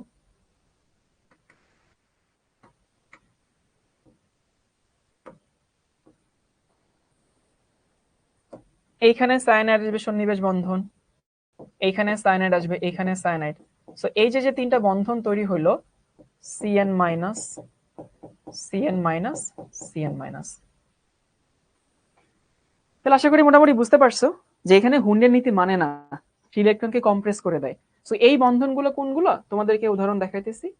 এই যে অনেকে গত ক্লাসে জিজ্ঞেস করছিলা যে এই যে K4FeCN6, এই যে 6টা সায়ানাইড বন্ধন তৈরি করলো, কেমনে তৈরি করলো? ওই যে এখন যেরকম দেখাইলাম, আগে তো নরমালি যোগের স্ট্রাকচার দেখাইছিলাম, এই সায়ানাইড গুলো হইতেছে এইভাবে বন্ধন তৈরি করে। তাহলে স্ট্রং লিগ্যান্ড কম্প্রেস করে, কম্প্রেস করা বলতে এটাকে বোঝায় আর কি, বুঝতে পারছো? অনেকে জিজ্ঞেস করতে পারো ভাই স্ট্রং লিগ্যান্ড কেমনে বুঝবো? একটু ওয়েট করো, কেমনে বুঝবে সেটা বলতেছে। এটা উইক লিগ্যান্ড দেখায়, তারা কম্প্রেস করতে পারে না। যেমন ধরো এইটা NiCl4 2-, এটা একটা উইক লিগ্যান্ড। এই যে দেখো ক্লোরিন একটা উইক লিগ্যান্ড। তাহলে এখানে ক্লোরিন কি করতে পারবে না? কম্প্রেস করতে পারবে না। এখন আমি তোমাদেরকে দেখাবো কম্প্রেস না করা বলতে কি মিন করে। তাহলে প্রথমে এখানে নিকেলের জারণ মান বের করতে হবে। এই পুরো যৌগের জারণ মান 2-, তাই না? পুরো আয়নটার। সো পুরো আয়নটার জারণ মান যদি 2- হয়, তাইলে ভাইয়া এইখানে আমি নিকেলের জারণ মান বের করব। ক্লোরিনের জারণ মান কত? -4। একটা ক্লোরিন -1, 4টা ক্লোরিন -4। আমাকে বলো তো নিকেলের জারণ মান এখানে কত হবে? হ্যাঁ, মুসাম্মদ জান্নাতুল আনসার বের করে দিয়েছে, মাশাআল্লাহ। নিকেলের জারণ মান এমন একটা বসাবা যেটা বসালে পুরো যৌগের জারণ মান হচ্ছে -2 হয়। তাহলে সেটা কত হবে? +2 হবে। কে জানি বলতেছে +6, এই +6 বললে তো হয় না, +6 হইলে তো এখানে 2+ হইতো। হ্যাঁ 2+। তার মানে বুঝতে পারি যে এখানে নিকেলের জারণ মান হইতেছে 2+। So nickel 2+।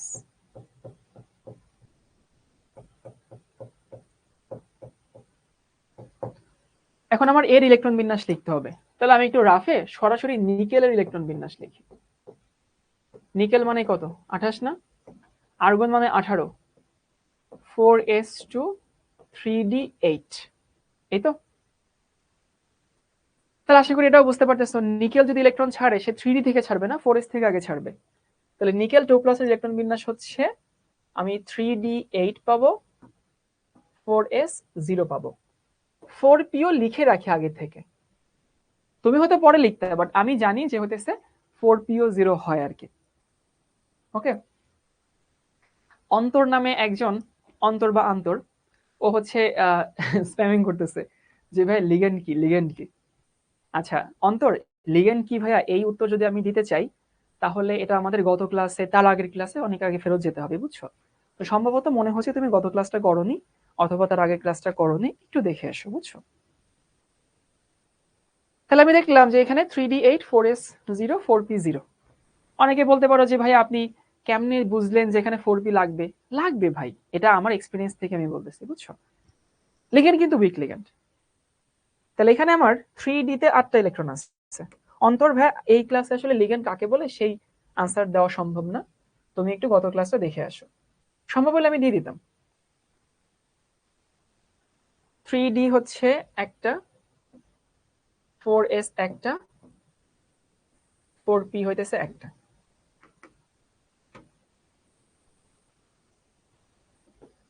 এখন দেখো তো এখানে 5টা অরবিটাল আছে, একটা অরবিটাল, দুইটা অরবিটাল, তিনটা অরবিটাল, চারটা, পাঁচটা, আর এখানে হচ্ছে আমার তিনটা আছে।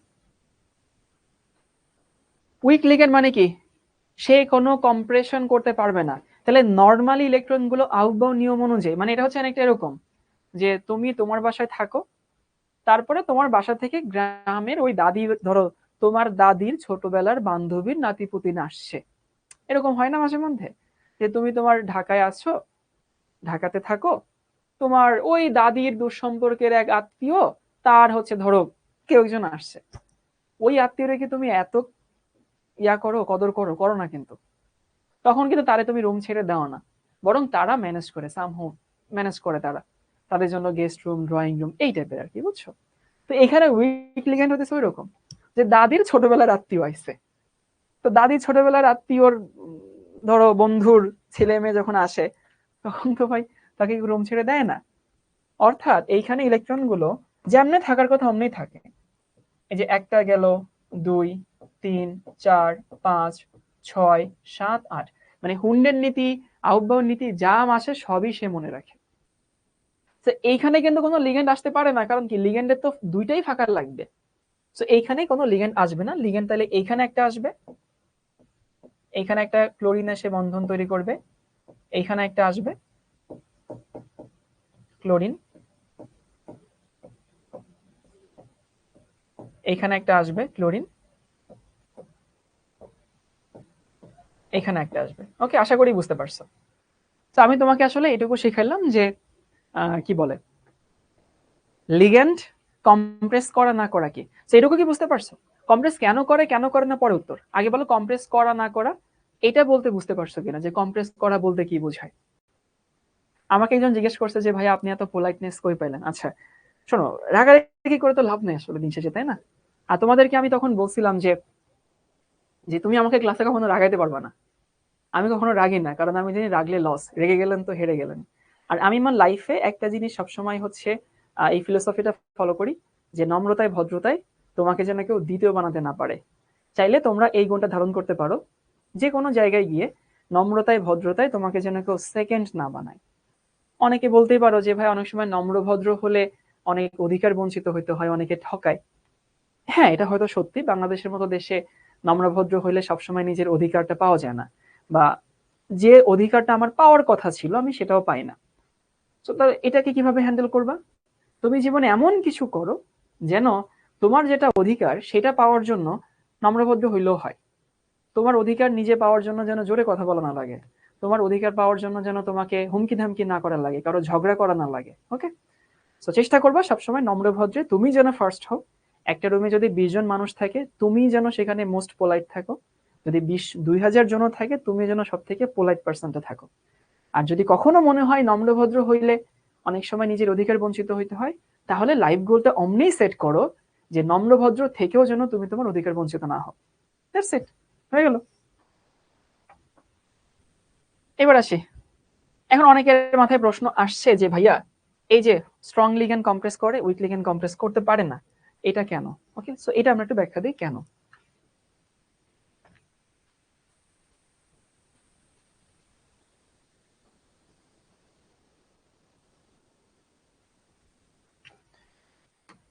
আমরা এখন এইটার এক্সপ্লেনেশন দিব যে স্ট্রং লিগ্যান্ড কেমনে হচ্ছে কম্প্রেস করে আর উইক লিগ্যান্ড কেমনে হচ্ছে কম্প্রেস করে না। সবাই একটা থিওরি লিখে নাও, সিএফটি। সিএফটি কে ইংলিশে বলা হয় crystal, CRYS, crystal field theory.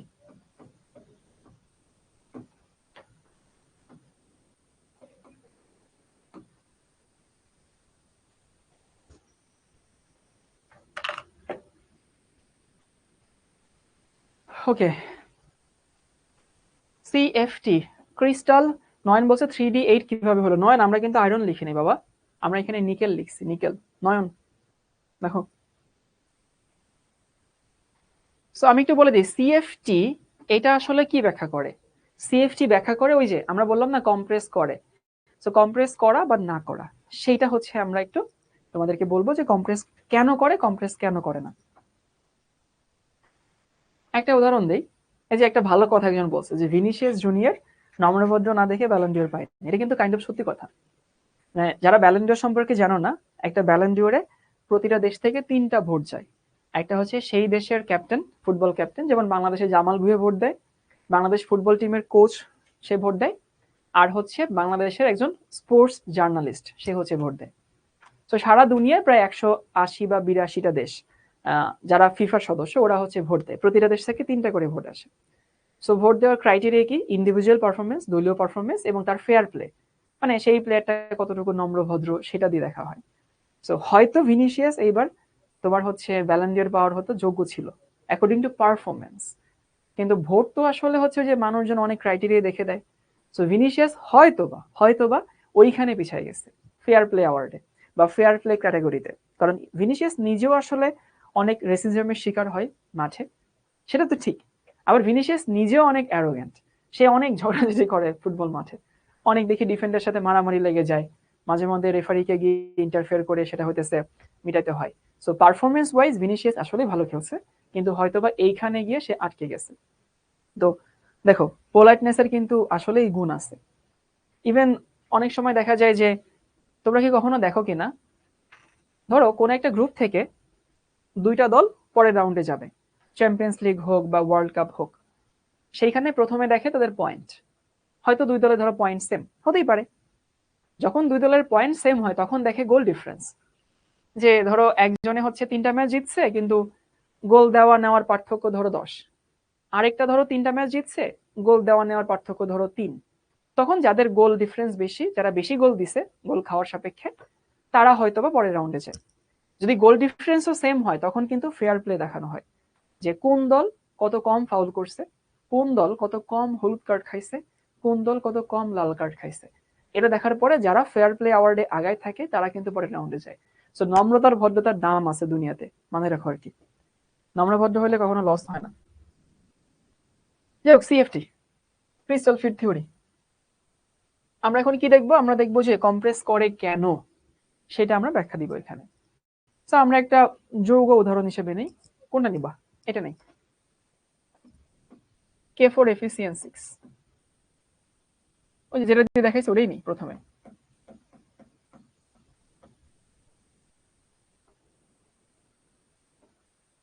K4FeCN6 এটাই নিচ্ছে।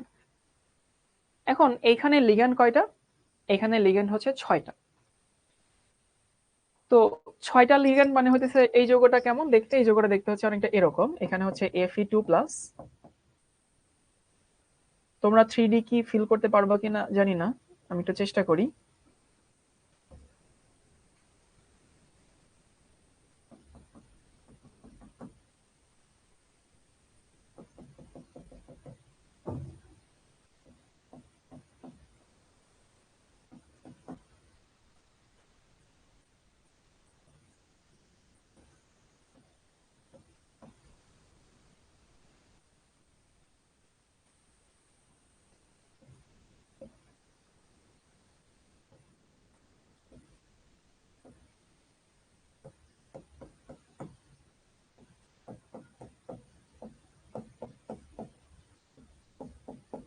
ওকে, এইভাবে একটু কেন,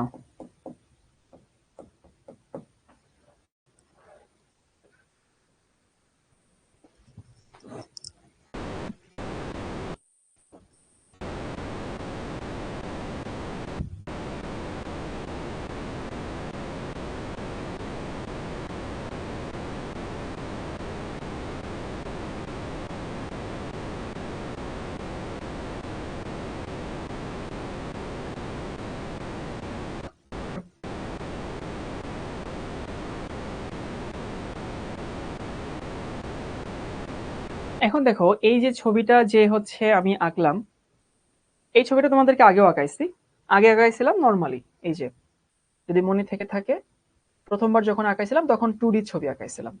এটা এটা ছিল 2D ছবি। ওই 2Dটার আমি একটু 3D ভার্সন তোমাদেরকে দেখাচ্ছি। সো এই যৌগটা যদি স্ট্রাকচার বলি, এই যৌগটার স্ট্রাকচার হইতেছে, আমি তোমাদেরকে একটু বুঝাই দেই। স্ট্রাকচারটা অনেকটা এরকম, দাঁড়াও।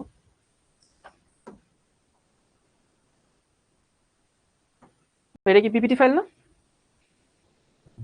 আচ্ছা হোক, পিপিটি ফাইল তো। ওকে, তাহলে সমস্যা নেই।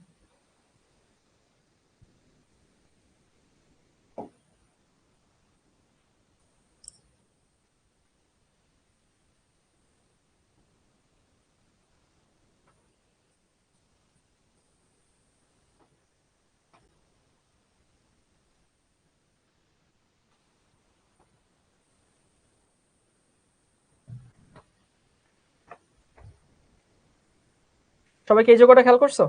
এটা একটু বড় করে দেই। আমি ওইখানে যে ছবিটা আঁকছি সেই ছবিটা আসলে এইটা, মানে একটু বোঝার চেষ্টা করো আর কি। এই যে এরা এরা এভাবে আছে, বুঝছো, এইভাবে আছে। আমি তো দেখাইছি হচ্ছে এইভাবে, দেখে মনে হচ্ছে এরকম না, বাট আসলে এরকম না, এটা হচ্ছে এরকম ভাবে আছে, একটা বর্গক্ষেত্রের মতো। ছোট যদি তোমাদেরকে দেখাই, দেখো এরকম। এই যে এরা চারটা তলে আছে, বুঝে এবার? যদি মনে হয় যে নাড়াই চাড়াও দেখাইতেছি, যে এভাবে থাকে। এখন এভাবে যদি আমি একটু রাখি, তাহলে কি তোমরা খেয়াল করছো যে এটা হচ্ছে এক্স অ্যাক্সিস বরাবর, যে এটা হচ্ছে এক্স অ্যাক্সিস বরাবর। তারপরে যে এই যে এটা যেটা দেখা যাইতেছে না, এটা হচ্ছে ওয়াই অ্যাক্সিস বরাবর, এটা জেড অ্যাক্সিস বরাবর।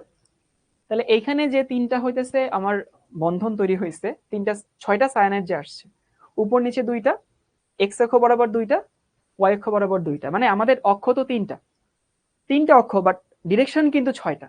এক্স অ্যাক্সিসের প্লাস মাইনাস, এই যে এক্স অ্যাক্সিসে ধরো যদি এভাবে রাখি, তাহলে ফিল করবা এইভাবে যদি রাখি, এই যে এক্স অ্যাক্সিসের প্লাস মাইনাস, ওয়াই অ্যাক্সিসের প্লাস মাইনাস, জেড অ্যাক্সিসের প্লাস মাইনাস, এই তো। তো যাই হোক, আশা করি বুঝতে পারছো যে ওইটাই আমি এখানে আঁকার চেষ্টা করছি। এবার দেখো একটু ফিল করতে পারো কিনা আর কি। তো এইখানে আমার তিনটা অক্ষ, এক্স অ্যাক্সিস, নিচে আঁকি এক্স অ্যাক্সিস, ওয়াই অ্যাক্সিস এবং হচ্ছে জেড অ্যাক্সিস। তো তিনটা অক্ষের যে তোমার হচ্ছে ছয়টা ডিরেকশন আছে, সেই ছয়টা ডিরেকশন বরাবর লিগ্যান্ড আসে। তাহলে আমি বলতে পারি যে এখানে লিগ্যান্ড আসে অক্ষ বরাবর। এটা একটু লিখে রাখি, লিগ্যান্ড অক্ষ বরাবর আসে। ওকে, জাস্ট একটু লিখে রাখলাম। অনেকে জিজ্ঞেস করতেছে কাব্য ভাই কে ফোর কই গেল? কে ফোর হচ্ছে দুধ ভাত, বুঝো? কে ফোর কি আমার জটিল যৌগের অংশ? কে ফোর জটিল যৌগের অংশ না। ওরে আমরা আগে থেকেই বাদ দিচ্ছি, ওরে নিয়ে আমার না কোনো অ্যানালিসিস নাই, ওরে নিয়ে আমার না কোনো কাহিনী নাই। তাহলে আমি দেখলাম যে লিগ্যান্ড গুলো অক্ষ বরাবর আসে। কোন অক্ষ বরাবর? এক্স অক্ষ বরাবর একটা, মানে দুইটা, ওয়াই অক্ষ বরাবর দুইটা, এন্ড জেড অক্ষ বরাবর তিনটা। ওকে, ভালো কথা। এবার আমরা একটু বুঝাবো যে কেন কম্প্রেস করে, কেন কম্প্রেস করে না। আমাদের এখানে কি আছে? Fe2+ আছে, এবং Fe2+ এর ক্ষেত্রে কি থাকে? Fe2+, তোমরা দেখছো ডি এর উপরে 6 থাকে, যদি মনে না থাকে আমি আগে স্লাইড দেখাচ্ছি। এই যে এখানে ডি এর উপরে 6 থাকে। এখন ডি এর উপরে যখন 6 থাকে, তাহলে ধরো এই হচ্ছে আমার ডি অরবিটাল আছে, 5টা ডি অরবিটাল। এই যে এখানে 5টা ডি অরবিটাল আগে ছিল, ধরো লিগ্যান্ড আসার আগে, ইনিশিয়াল অবস্থায়। এবং 5টা ডি অরবিটালে ইলেকট্রন ছিল কয়টা? 6টা, শুরুতে আর কি, লিগ্যান্ড যখন আসে নাই। 1 2 3 4 5 6, শুরুতে এটা ছিল। এখন লিগ্যান্ড যখন আসে তখন কি হয়? তখন লিগ্যান্ড ইলেকট্রন নিয়ে আসে না? লিগ্যান্ড তো আমাদের কাছে খালি হাতে আসে না, লিগ্যান্ড ইলেকট্রন নিয়ে আমাদের হাতে আসে। তাহলে এরও ইলেকট্রন আছে, দেখো এরও ইলেকট্রন আছে, এবং লিগ্যান্ডেরও ইলেকট্রন আছে। তাহলে এর ইলেকট্রন আর লিগ্যান্ডের ইলেকট্রন কি আকর্ষণ করে না বিকর্ষণ করে? অবশ্যই হচ্ছে বিকর্ষণ করবে, তাই না? আবারও বলতেছি, এর 6টা ইলেকট্রন আছে, যেভাবে 6টা থাকে শুরুতে। যখন এখানে লিগ্যান্ড আসে, ধরো এখানে 6টা সায়ানাইড আসলো, এই যে 6টা সায়ানাইড আসলো, 6টা। তখন লিগ্যান্ড যে ইলেকট্রন নিয়ে আসে সন্নিবেশ বন্ধনের জন্য, আর এর যে ডি অরবিটালের গুলোর যে ইলেকট্রন আছে তাদের মধ্যে বিকর্ষণ হয়। এই বিকর্ষণ হইলে স্টেবিলিটি বাড়ে নাকি হইতেছে স্টেবিলিটি কমে বলো তো? বিকর্ষণ হলে কিন্তু স্টেবিলিটি কমে যায়, শক্তি বেড়ে যায়। কোনো কিছু বিকর্ষণ হলে শক্তি বেড়ে যায়। শক্তি বেড়ে যায় মানে হইতেছে এদের শক্তি বেড়ে যাবে আর কি, একটু উপরে লিখবো আমরা। কিন্তু দেখো তো তোমাদের ডি অরবিটাল গুলো মনে আছে? একটা হচ্ছে ডি এক্স ওয়াই, আমি ওখানে ফেরত যাব, এক্স ওয়াই। একটা হচ্ছে ডি ওয়াই জেড, একটা হচ্ছে ডি জেড এক্স, একটা হচ্ছে D X square Y square, একটা হচ্ছে ডি জেড স্কোয়ার। এবং একটু মনে করাই দিচ্ছি যে ডি এক্স ওয়াই কি ছিল। এক্স ওয়াই ছিল হইতেছে এক্স এবং ওয়াই অ্যাক্সিস এর মাঝে, ধরো এটা এক্স অ্যাক্সিস, এটা ওয়াই অ্যাক্সিস। ওয়াই জেড কি ছিল?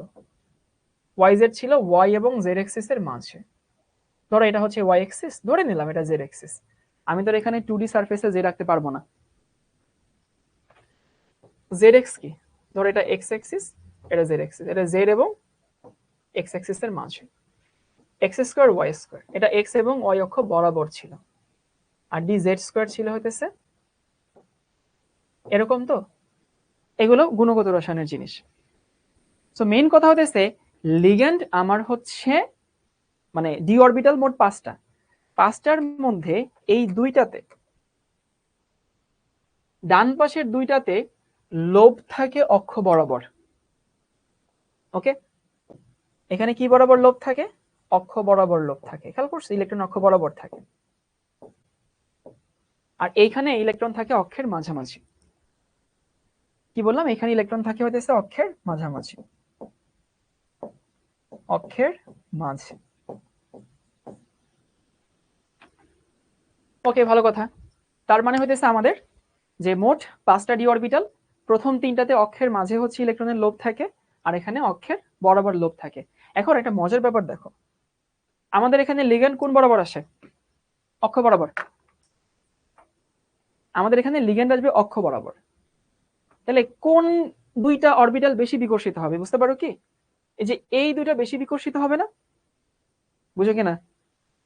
যে এই দুইটা বেশি বিকর্ষিত হবে, এই তিনটা কিন্তু বেশি বিকর্ষিত হবে না, কারণ লিগ্যান্ড তো অক্ষ বরাবর আসতেছে। তাহলে দেখো এটা বেশি বিকর্ষিত হবে, এটা বেশি বলে বিকর্ষিত হবে। তাহলে আমি বলতে চাচ্ছি যে আমার এই যৌগটাতে লিগ্যান্ড অক্ষ বরাবর আসে, সেটা তোমাদের কি বুঝাই দিচ্ছি। অক্ষ বরাবর যদি আসে তাহলে অক্ষ বরাবর যে অরবিটাল গুলো ছিল সেগুলো বেশি বলে বিকর্ষিত হবে, মানে ওইগুলোর শক্তি বেশি বাড়বে। তো দেখো এই যে আমাদের দুইটা গেল উপরে আর 3টা আসবে হইতেছে নিচে। এটা একটু বড় দেই, নিচে হচ্ছে 3টা। অনেকে বলতে পারে উপরে কেন 2টা গেল? কারণ যে 2টাতে অক্ষ বরাবর আছে আর লিগ্যান্ডও আসে অক্ষ বরাবর। তাহলে অক্ষ বরাবর যে 2টা গেল সেই 2টা হচ্ছে বেশি বিকর্ষিত হইলো, আর এগুলো এত বেশি বিকর্ষিত হইলো না। তাহলে বুঝতে পারো যে এখানে সবই একই শক্তি ছিল, এখানে এদের মধ্যে শক্তির একটা পার্থক্য হয়ে গেছে, এটা এনার্জি ডিফারেন্স হয়। এবং মনে রাখবা যে এই ডেল্টা ই যত বেশি হয়, যত বেশি লিগ্যান্ড তত স্ট্রং।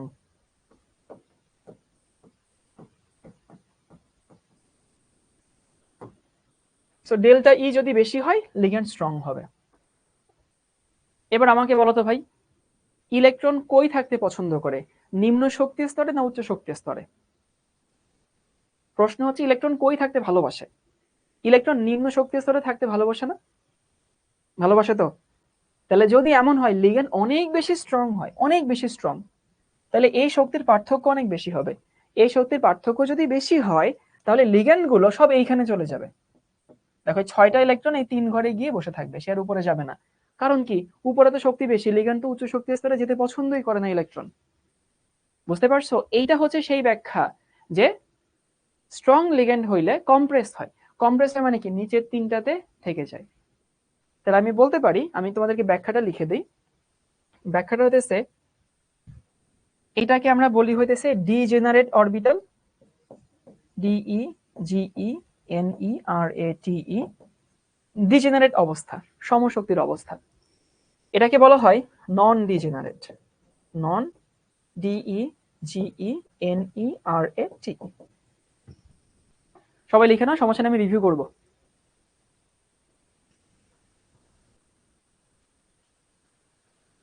সেটা হচ্ছে যে নরমালি যখন ডি ব্লক মৌল থাকে, ডি ব্লক মৌলের ইলেকট্রনগুলো মানে অরবিটালগুলো একই শক্তি সম্পন্ন থাকে, যেটাকে আমরা ডিজেনারেট বলে থাকি। যখন সায়ানাইড আসলো, এরা অক্ষ বরাবর আসলো, তাহলে অক্ষ বরাবর যে অরবিটালগুলো ছিল সেগুলো বেশি বিকর্ষিত হয়, তাহলে ওদের শক্তি বেশি বেড়ে যায়। এখন অক্ষ বরাবর কয়টা আসে? দুইটা আসে। অক্ষ বরাবর যদি দুইটা আসে, সেই দুইটা বেশি বলে বিকর্ষিত হয়। নাইমা জিজ্ঞেস করছে বিকর্ষিত কেন হয়? কারণ এদেরও ইলেকট্রন আছে, লিগ্যান্ড ইলেকট্রন নিয়ে আসে। ইলেকট্রন ইলেকট্রন সমধর্মী চার্জ, সমধর্মী চার্জ হলে বিকর্ষণ করবেই।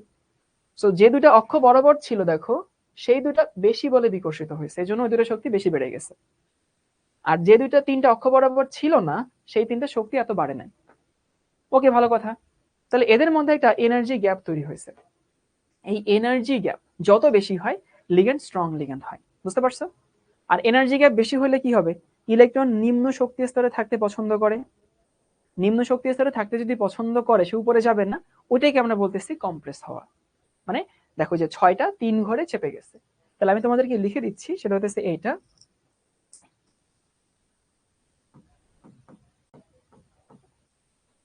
স্ট্রং লিগ্যান্ড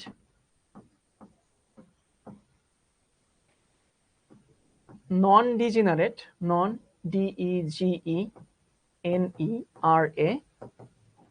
নন ডিজেনারেট ডি অরবিটালগুলোর অরবিটালে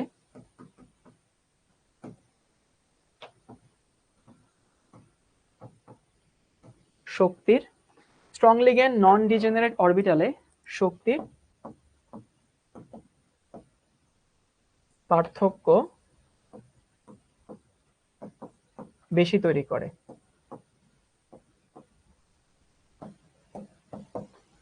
তখন ইলেকট্রনগুলো বাধ্য হয়ে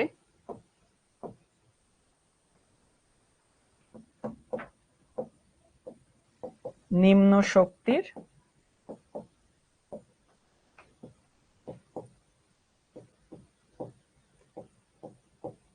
অরবিটালে থেকে যায়। এই ব্যাপারটাকে আমরা বলি কম্প্রেস হচ্ছে। ওকে, সবাই লিখে নাও।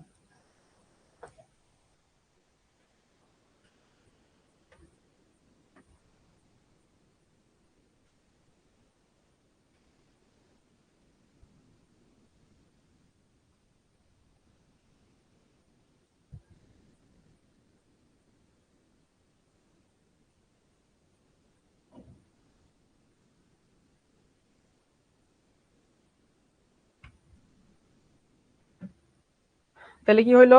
স্ট্রং লিগ্যান্ড হইলে সে বাধ্য হয় হইতেছে এই শক্তি অনেক বেশি আসে। এখন প্রশ্ন হইতেছে ভাইয়া, যে শক্তি বেশি না শক্তি কম কেমনে বুঝবো? প্রশ্ন আসতে পারে না যে শক্তি বেশি হবে না কম হবে, বুঝবো কেমনে? এটা আসলে বোঝার উপায় নাই, বুঝতেছো? সেই জন্য তোমাদের কি করতে হবে? তোমাদেরকে আসলে এই উদাহরণগুলো মনে রাখতে হবে, যে এরা হচ্ছে স্ট্রং লিগ্যান্ড, এরা হচ্ছে উইক লিগ্যান্ড। উদাহরণ মনে না রেখে তুমি কখনোই আসলে হইতেছে, তুমি কখনোই বুঝতে পারবা না যে কে শক্তির পার্থক্য বেশি করবে, কে শক্তির পার্থক্য কম লিখবে। সো মেইন কথা হইতেছে মনে রাখতে হয় স্ট্রং লিগ্যান্ড কারা, উইক লিগ্যান্ড কারা। এবার তোমাদেরকে জটিল যৌগের ক্ষেত্রে বলছিলাম এরা রঙিন যৌগ তৈরি করে, সেই ব্যাখ্যাটাও তোমাদেরকে দিচ্ছি। দেখো এই যে একটা ইয়া ছিল, পয়েন্ট ছিল যে এরা রঙিন যৌগ গঠন করে। আমরা রঙিন যৌগটার উদাহরণ দিই, বা রঙিন যৌগ কেন তৈরি করে।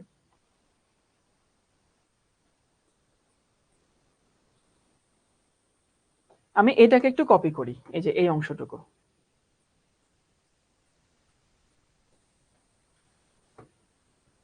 কপি।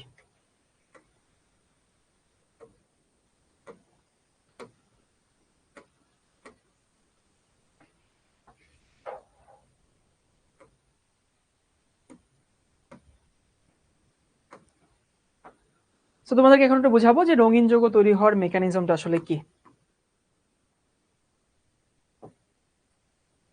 আচ্ছা, আমি কোনো যৌগের উদাহরণ নিচ্ছি না, আমি যে কোনো একটা র্যান্ডম ধরছি যে এখানে আসলে ইলেকট্রন ধরো একটা, এখানে একটা ইলেকট্রন আছে আর কি।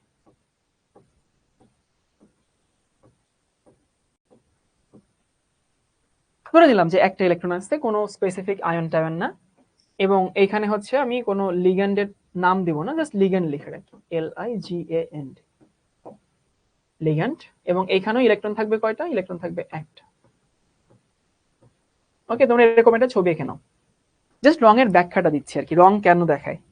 এই যে নিকেলের কেন রং হয়, কপারের কেন রং হয়, বা এর রং হয় কেন, ওর রং হয় কেন, সেটা হচ্ছে আমি বলে দিচ্ছি। সবাই এটুকু নোট করে নাও।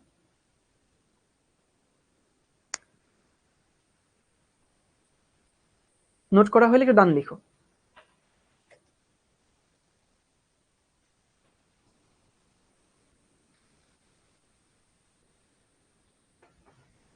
সো ডিজেনারেট থেকে কি হলো? ডিজেনারেট থেকে নন ডিজেনারেট হইলো। ওকে, আমাকে হচ্ছে একজন বলছে ডান, ঠিক আছে। এবার দেখো রঙিন কেন হয়। আচ্ছা, রং দেখানোর মেকানিজম কি? ইলেকট্রন শক্তি শোষণ বিকিরণ করা, তাই না? মনে আছে কিনা? আমরা যখন বর্ণালী পড়ছিলাম তখন বলছিলাম যে ইলেকট্রন শক্তি শোষণ করে, বিকিরণ করে। এই যে শোষণ বিকিরণ যে করে, সেই করার ফলেই তো রং তৈরি হয়। রং তৈরি হওয়ার মেকানিজম তো এটাই ছিল। এখন এই যে ইলেকট্রন তো যদি শক্তিগুলো সমান থাকে, তাহলে শোষণ বিকিরণে তো পার্থক্য আসে না, তাই না? কিন্তু খেয়াল করছো যে এখানে শক্তির একটা গ্যাপ তৈরি হয়েছে।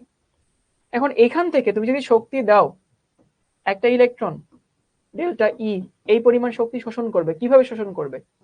Hc/λ এই ইকুয়েশন অনুযায়ী শোষণ করবে। তার মানে এই যে ল্যামডা, অর্থাৎ কোন একটা রং থেকে সে শক্তি নিয়ে উপরে যাবে ইলেকট্রন।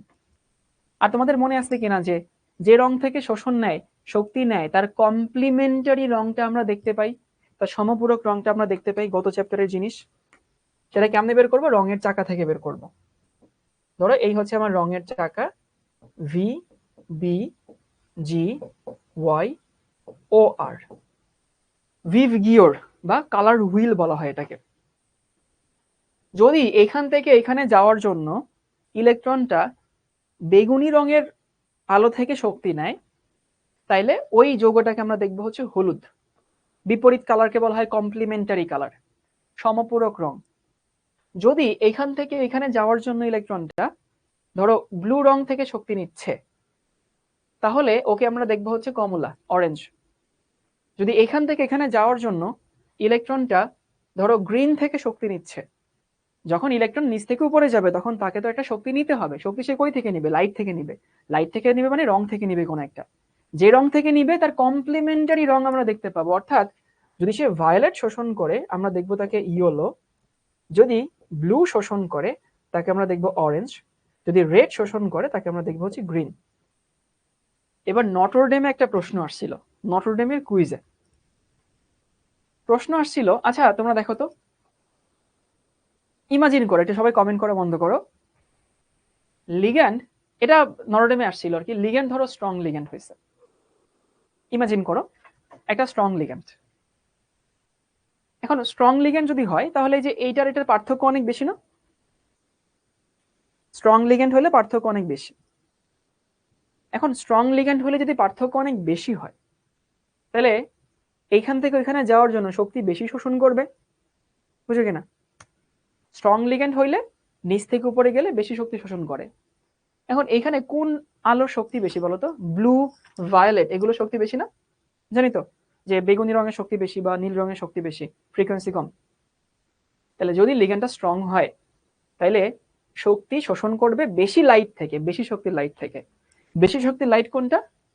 ভায়োলেট, ব্লু, এইগুলা। তাহলে ওরা যদি ওইগুলো থেকে শক্তি শোষণ করে, তাহলে ওরে আমি দেখবো কেমন? হয় ইয়েলো দেখবো, না হয় অরেঞ্জ দেখবো, তাই না? এরকম দেখবো আর কি। সে শক্তি নিচ্ছে বেশি, মানে আমরা দেখবো তার কমপ্লিমেন্টারি কালার। তাহলে বুঝতে পারো স্ট্রং লিগ্যান্ড হইলে যে এই রঙগুলো বেশি দেখবা, ইয়েলো, অরেঞ্জ, এই টাইপের। তার মানে আমরা এখানে একটা উদাহরণ দেখছিলাম, এইটা। এখানে কি স্ট্রং লিগ্যান্ড না? তো স্ট্রং লিগ্যান্ড মানে শক্তির পার্থক্য বেশি। এখান থেকে ইলেকট্রন গেলে বেশি শক্তি নেয়, হয়তো সে নীল থেকে নেয়, না হলে সে গ্রিন থেকে নেয়, ব্লু থেকে নেয়, ব্লু অথবা ভায়োলেট থেকে। আমরা দেখবো হচ্ছে ওকে অরেঞ্জ, ইয়েলো, এই টাইপের। এখন তোমাদেরকে আমি একটু দেখাবো যে এই যোগটা বাস্তবে কেমন। চলো দেখি।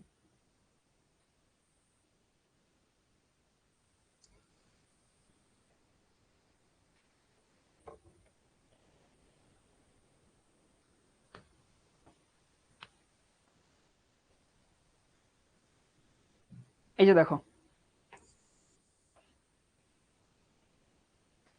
হায় হায়, আমি নিজে এই যোগটা দেখছি, মানে আমার নিজে সরাসরি দেখছি। তো সেটা কই?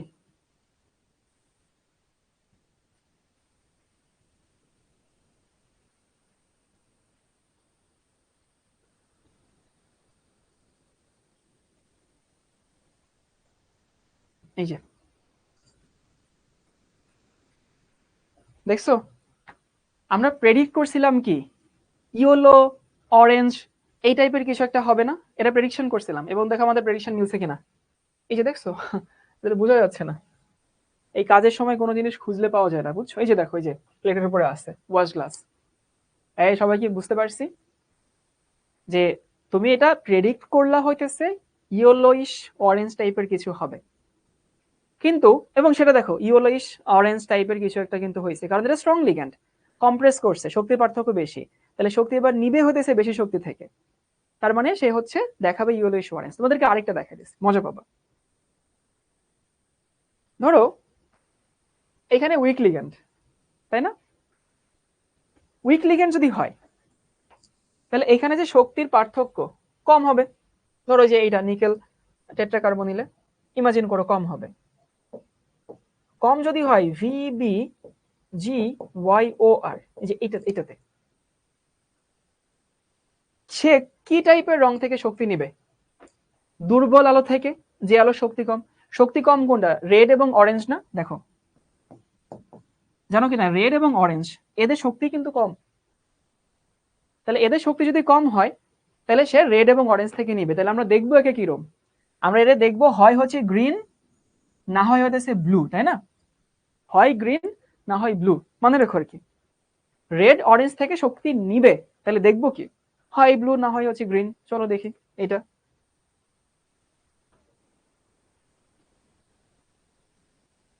কই থেকে কই যাইতেছে এইটা।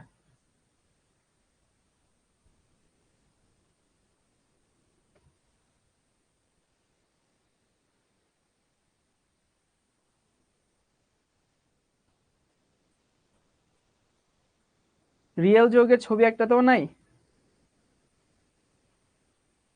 উম, উম, এই যে,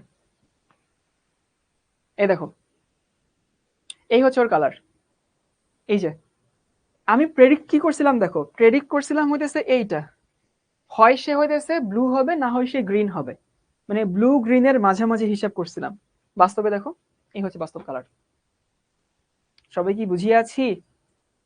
এই যে এটা এটা হচ্ছে বাস্তব কালার, এটা আমি নিজে দেখছি, মানে আমার নিজে বাস্তবে দেখা আর কি। সো মেইন কথা হচ্ছে, হ্যাঁ গ্রিন আর ব্লু এর মাঝামাঝি হয়, একেবারে এক্সাক্ট রং তো বের করা কঠিন বাস্তবে। ওকে, তো যাই হোক, আমরা আসলে ব্যাখ্যা করছিলাম যে রং কেন দেখায়। এখন কার কি রং সেটা মনে রাখা তো টাফ, আমরা একটা ব্যাখ্যা করলাম রং কেন দেখায়। ক্লিয়ার ক্লিয়ার ক্লিয়ার আছে, এবার সবাই ফিল করতে পারতেছে? আচ্ছা ঠিক আছে। এবং স্ট্রং লিগ্যান্ড কারা, উইক লিগ্যান্ড কারা, তোমাদেরকে আসলে এই তিনটা মনে রাখা লাগবে। তাহলে আমরা যে জিনিসগুলো আসলে পড়ছি সেই জিনিসগুলো তোমাদেরকে একটু ব্যাখ্যা করে দেই। আমরা আজকে প্রথমে পড়লাম যে হচ্ছে লিগ্যান্ড, তুমি যদি হচ্ছে বন্ধন কতগুলো তৈরি করে সেইটা যদি ব্যাখ্যা করতে চাও তাহলে লিগ্যান্ড দুই প্রকার, একটা হচ্ছে স্ট্রং লিগ্যান্ড, একটা হচ্ছে উইক পলিডেন্টিক, মনোডেন্টিক। মনোডেন্টিক মানে একটা সন্নিবেশ বন্ধন গঠন করে, পলিডেন্টিক হতেছে একাধিক সন্নিবেশ বন্ধন গঠন করে। পলিডেন্টিক আমাদের কলেজ লেভেলে খুব একটা লাগবে না। এরপর হচ্ছে শক্তির ভিত্তিতে লিগ্যান্ড দুই প্রকার, একটা হচ্ছে স্ট্রং লিগ্যান্ড, একটা হচ্ছে উইক লিগ্যান্ড।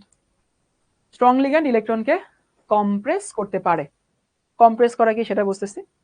আর উইক লিগ্যান্ড, আচ্ছা অনেকে বলছে ঘুম চলে গেছে আপনার ক্লাস করে ভাইয়া, আছে ঠিক আছে থ্যাংক ইউ। উইক লিগ্যান্ড হইতেছে এরা কম্প্রেস করতে পারে না। এখন কম্প্রেস করা না করা মানে কি, এই যে দেখলাম যে ডিজেনারেট আর নন ডিজেনারেট, যখন স্ট্রং লিগ্যান্ড হয় তখন এই শক্তির পার্থক্য অনেক বেশি হয়। উইক লিগ্যান্ডে শক্তির পার্থক্য এত বেশি হয় না। তো শক্তির পার্থক্য বেশি হলে ইলেকট্রনগুলো বাধ্য হয় নিম্ন অবস্থায় থাকতে, এটাকে আমরা কম্প্রেস করা বলি। আর রং কেন দেখাই, যে নন ডিজেনারেটের ক্ষেত্রে ইলেকট্রন শক্তি গ্রহণ করে নিচ থেকে উপরে যায়, তো শক্তি গ্রহণ করে যখন নিচ থেকে উপরে যাবে তখন সে একটা রং শোষণ করবে, তার কমপ্লিমেন্টারি রং বিকিরণ করবে। এবার আসি, আমরা দেখো তো কিছু প্রশ্ন সলভ করি। না, প্রশ্ন সলভ করার আগে তোমাদেরকে একটা দেখি, একটা জটিল যৌগ দিয়ে তোমাদেরকে পরীক্ষায় কি কি চাই। জটিল যৌগ দিয়ে পরীক্ষায় চাই যে তার সন্নিবেশ সংখ্যা চাই, সন্নিবেশ সংখ্যা চাই, এটা পরীক্ষায় মাঝে মধ্যেই চাই। 2 নম্বর, তার সংকরায়ন চাই। এখানে ক্লাস আছে? আচ্ছা, সমস্যা নেই। এর সংকরায়ন চাই। 3 নম্বর, ওর চুম্বকত্ব চাই। 4 নম্বর, চাই হচ্ছে ওর নাম। এই 4টা জিনিস আমাদের পরীক্ষায় চাই জটিল যৌগ থেকে। এখন আমরা এই 4টা জিনিস এখন কয়েকটা জটিল যৌগের ক্ষেত্রে বের করব আর কি। এই 4টা জিনিস কি কি? হ্যাঁ, তুলে নাও, আমরা উদাহরণ দেখে দেখে বের করব।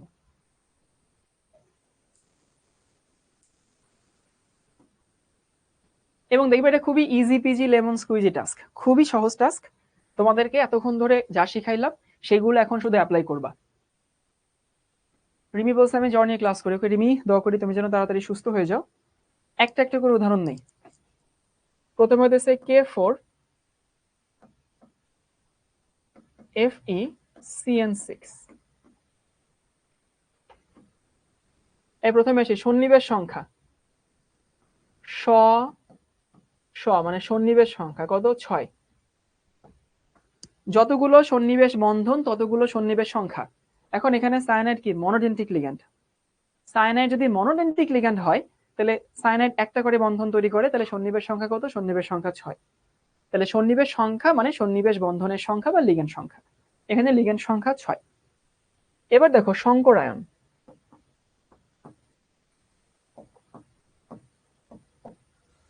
আমরা এখানে সংকরায়ন বের করার চেষ্টা করব। সংকরায়ন মানে কি তোমাদেরকে একটু এখানে আসি।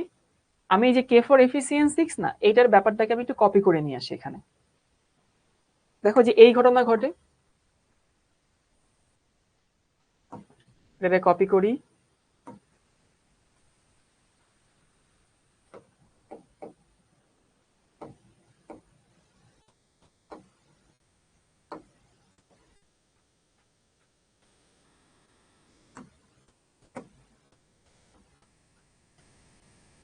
এখন আমার উদ্দেশ্য হচ্ছে সংকরায়ন বের করা। সংকরায়ন মানে কি? সংকরায়ন বানানো হচ্ছে জুস বানানো, তাই না? আমি জুস বানাবো। সংকর বুঝো? সংকর মানে হাইব্রিড। হাইব্রিড মানে কি? হাইব্রিড মানে একাধিক জিনিস মিলায় নতুন জিনিস তৈরি করবা। এখন ঘটনাটা কি করে দেখো, সবাই সায়ানাইড সবার সাথে বন্ধন তৈরি করে, কিন্তু খেয়াল করো আসলে একবার এই যে সায়ানাইড বন্ধন তৈরি করতেছে ডি অরবিটালের সাথে, এটা আবার এস অরবিটাল, এটা আবার পি অরবিটাল। তিন রকম হয়ে গেছে না? হয়ে গেছে তো। প্রকৃতি এটা অ্যালাউ করে না। প্রকৃতি বলে বাবা সায়ানাইড যখন বন্ধন তৈরি করে তখন সায়ানাইডের সবগুলো বন্ধনের শক্তি সমান হইতে হবে। এখন এই ডি এর সাথে বন্ধন আর এস এর সাথে বন্ধন, পি এর সাথে বন্ধন তো আলাদা হবে। আসলে প্রকৃতিতে দেখা যায় যে আমাদের এই যে কি বলে তোমার হচ্ছে এস এবং হচ্ছে পি, এই যে এইখান থেকে মানে যেখান থেকে আসলে ওরা হচ্ছে বন্ধন তৈরি করছে, এরা জুস হয়ে যায়, বুঝছো? প্রকৃতিতে এই যে এরা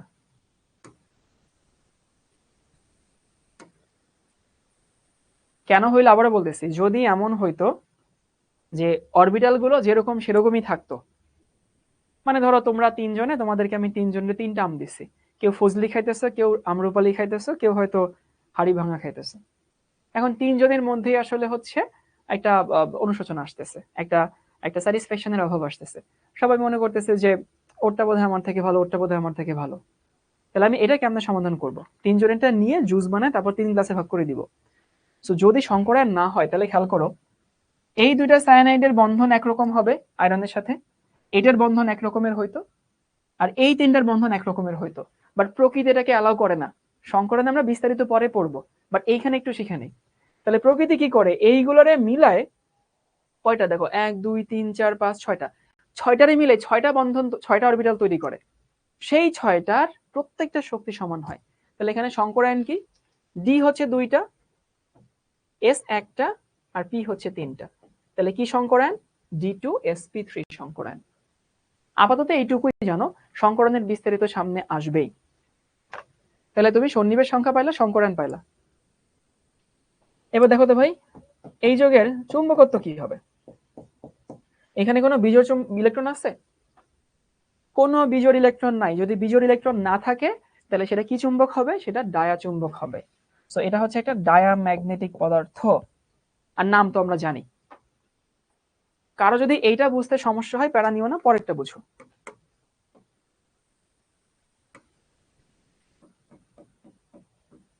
নিকেল টেট্রাকার্বনিল, আমি এটা দেখাই। এটা না বুঝলে সমস্যা নেই, পরেরটা বুঝলে হবে। ভাই এইখানে সন্নিবেশ সংখ্যা কয়টা? প্রথম পয়েন্ট দেখি, সন্নিবেশ সংখ্যা হচ্ছে 4টা, কারণ লিগ্যান্ড 4টা। সন্নিবেশ সংখ্যা হচ্ছে 4, মানে লিগ্যান্ড 4টা।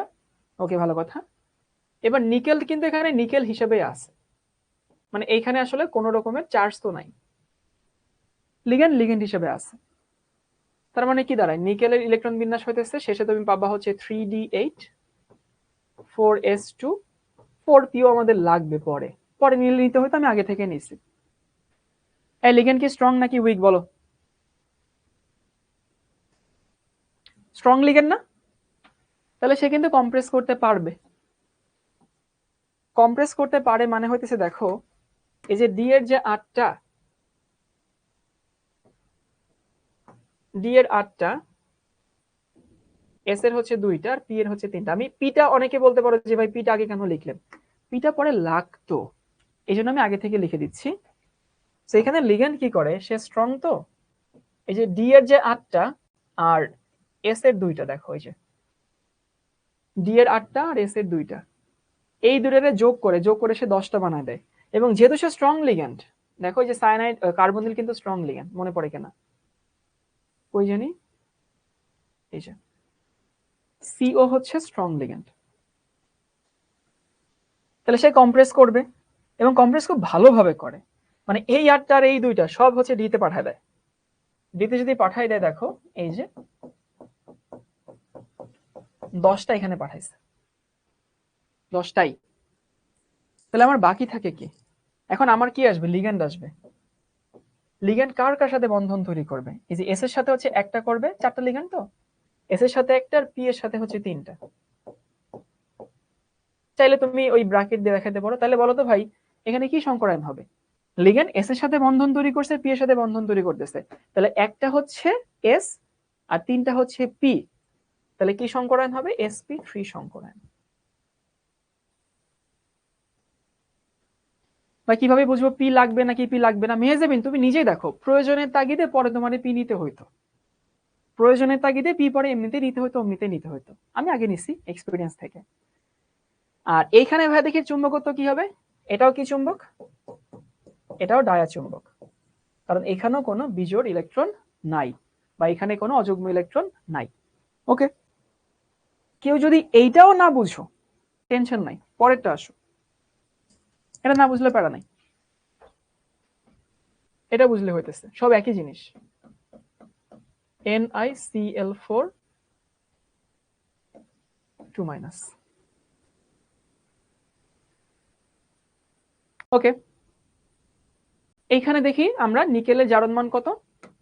নিকেলের জারণ মান যদি বের করে দেখো, প্রথমত এখানে সন্নিবেশ সংখ্যা কত? সন্নিবেশ সংখ্যা 4। ওকে, সন্নিবেশ সংখ্যা 4। তারপরে আসি যে এইখানে নিকেল কি হিসেবে আছে? নিকেল 2+ হিসেবে আছে। কেন? কারণ ক্লোরিন হচ্ছে -4, তাহলে নিকেল +2 হইলে উপরে 2- যায়। নিকেল যদি 2+ হয়, ইলেকট্রন বিন্যাস কি হবে? দেখো, ইলেকট্রন বিন্যাস হবে হইতেছে 3d8 4s0 4pu0। তুমি চাইলে 4p আগে না লিখলেও পারতা, পরে তোমাকে এমনিতেই লিখতে হইতো আর কি। ধরো 4p আমি লিখবো না, ধরো লিখলাম না আর কি, 3d8 4s0। এই লিগ্যান্ড কি স্ট্রং না উইক? পেজ উল্টাও, দেখো এটা উইক লিগ্যান্ড। উইক লিগ্যান্ড মানে কি? কম্প্রেস করতে পারবে না। যদি কম্প্রেস করতে না পারে, তাহলে ডিতে আমার ইলেকট্রন কয়টা? 8টা, এস এ হচ্ছে একটা। ধরো এস এবং ডি লিখলাম।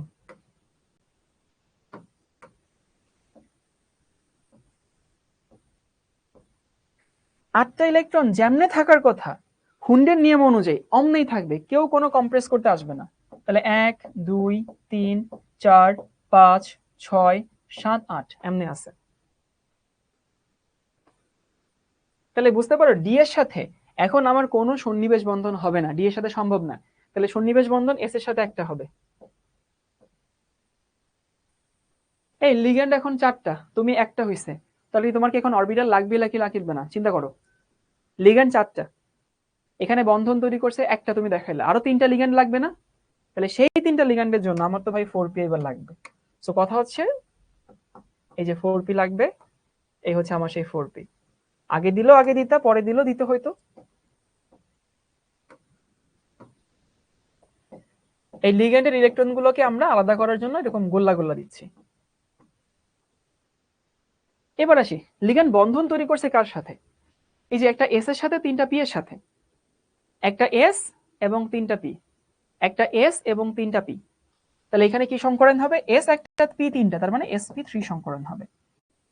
তানিশা বলছে ভাই বুঝতে পারছি না কোনটা strong ligand. Tanisha, you have to memorize this slide, এই যেটা মুখস্থ করো। স্ট্রং লিগ্যান্ড কোনটা, উইক লিগ্যান্ড কোনটা মুখস্থ করা ছাড়া আগে থেকে বলা সম্ভব না, এবং আহামরি কঠিনও না। সায়ানাইড, কার্বনিল, নাইট্রো, আর এই যে হ্যালোজেন, এই তিনটারে তুমি হ্যালোজেন মনে করো না ভাই, তাইলেই তো সহজে মনে থাকে। ওকে,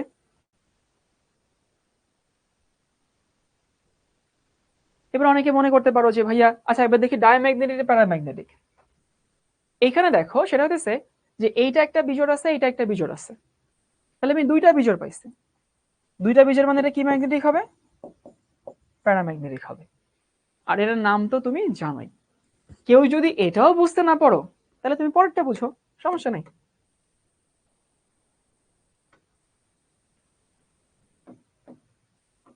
K3 FeCN6, এইটা।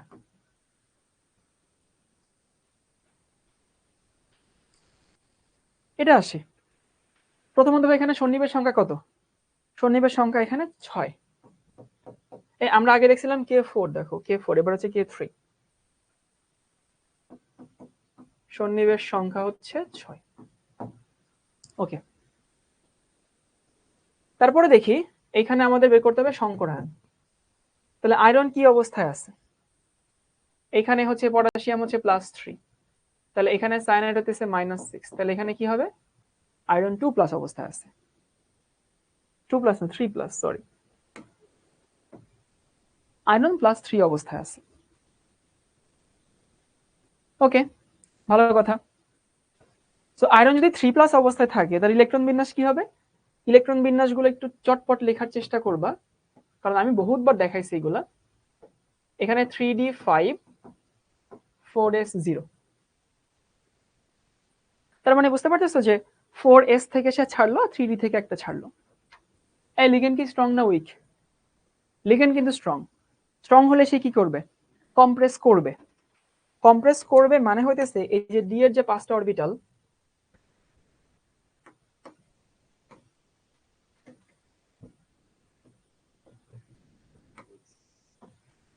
আর এখানে এস এর একটা, তাহলে কি ঘটনা ঘটলো? সে কম্প্রেস করে, দাঁড়াও, একেবারে 3 ঘরে চাপাই দিল। এই যে 5টা ইলেকট্রনকে সে দেখো এখানে 2টা আর এখানে একটা কম্প্রেস করলো, কারণ সে হচ্ছে স্ট্রং লিগ্যান্ড। এখন এবার বাকিগুলোতে হচ্ছে লিগ্যান্ড আসবে। লিগ্যান্ড কয়টা? 6টা। তাহলে এখানে একটা লিগ্যান্ড আসবে, এখানে একটা লিগ্যান্ড আসবে, এখানে একটা লিগ্যান্ড আসবে, তাই না? তাহলে লিগ্যান্ড আসলো 3টা, আর কয়টা লিগ্যান্ড লাগবে বলো তো? আর কয়টা লিগ্যান্ড লাগবে?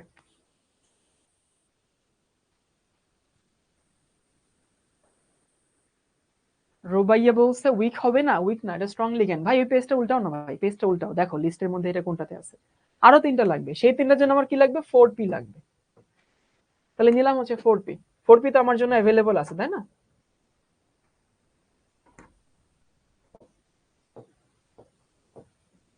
ফোর পি যদি লাগে তাহলে দেখো এইখানে হচ্ছে আসে, এইখানে আসে, এইখানে আসে, এই হচ্ছে আমার 6টা লিগ্যান্ড আসলো। অনেকে বলতে পারে যে ভাই 4p নিলেন আর পি এর উপরে 3টা সুন্দর মতো খাপে খাপে মিলে গেল, সবখানে কি খাপে খাপে মিলবে? মিলবে ভাই, এগুলো তো কাল্পনিক যৌগ না, এগুলো বাস্তবের যৌগ। আর নেচারে কোনো যৌগ আমি মিলাইতেছি না, নেচারে যৌগ মিলানো থাকে। অর্থাৎ দেখো সে ডি এর সাথে দুইটা সংকরানে ডি আসবে দুইটা, এস একটা আর পি হচ্ছে তিনটা, D2 sp3 সংকরায়ন। আর তার চুম্বকত্ব কি হবে, এই যে একটা বিজোড় আছে না, একটা যেহেতু বিজোড় আছে তার মানে তার চুম্বকত্ব কি হবে, চুম্বকত্ব হবে হচ্ছে প্যারা। তারপরে নোরা নামে একজন বারবার প্রশ্ন করতেছে ফেরো হবে না, ফেরো হবে না, ফেরো হবে না। তোমাদেরকে আসলে একটা কথা মাথায় ঢুকাইতেই পারি না, ফেরো কি হবে। ফেরো নিয়ে যে তোমাদেরকে কয়টা ক্লাসে কতবার বলছি, তোমরা কথাগুলো অর্ধেক মাথায় ঢুকাও আর অর্ধেক মাথা থেকে বের করে দাও, বা এক কান দিয়ে ঢুকাও এক কান দিয়ে বের করে দাও। ফ্যাক্ট হচ্ছে বলছিলাম ফেরোম্যাগনেটিক তিনটা, আয়রন, কোবাল্ট, নিকেল। এবং তারপরে বলতেছিলাম এই তিনটা শুধু মৌল অবস্থায় ফেরো হয়। দেখো এখানে আয়রনের যৌগ প্যারা হইছে, এখানে আয়রনের যৌগ ডায়া হয়ে গেছে। সো এই তিনটা হইতেছে জাস্ট ফেরোম্যাগনেটিক, এর বাইরে ফেরোম্যাগনেটিক হবে না। মনে আছে কিনা দেখো, তোমরা কথা ভাই মনে রাখো না, কথা মনে রাখতেই আসলে মানে প্যারা খাও। আমি তোমাদেরকে আরো উদাহরণ দেখাচ্ছি, আরো আমার কাছে আরো কিছু উদাহরণ আছে।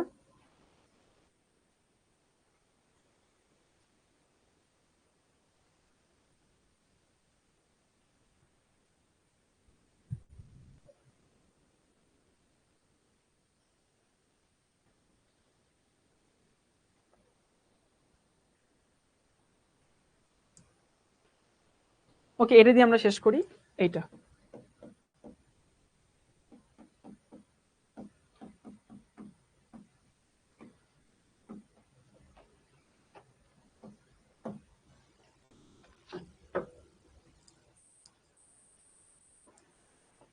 আচ্ছা, এইখানে সন্নিবেশ সংখ্যা কত? সন্নিবেশ সংখ্যা হইতেছে 4। যতগুলো সন্নিবেশ বন্ধন, সন্নিবেশ সংখ্যা 4। অনেকে আর মনে করতে পারে যে ভাই আর কিছু পারি না পারি, সন্নিবেশ সংখ্যা বের করতে পারবো, তাই না? এবার দেখি সংকরায়ন। সংকরায়নের জন্য নিকেলের আমার জারণ মান দরকার। সায়ানাইডের কত, -4, তাহলে নিকেলের +2 হবে।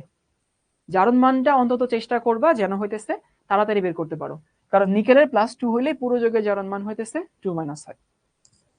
তাহলে আমি দেখলাম এখানে হইতেছে নিকেল এইটা হিসেবে আছে, নিকেল 2+ হিসেবে আছে।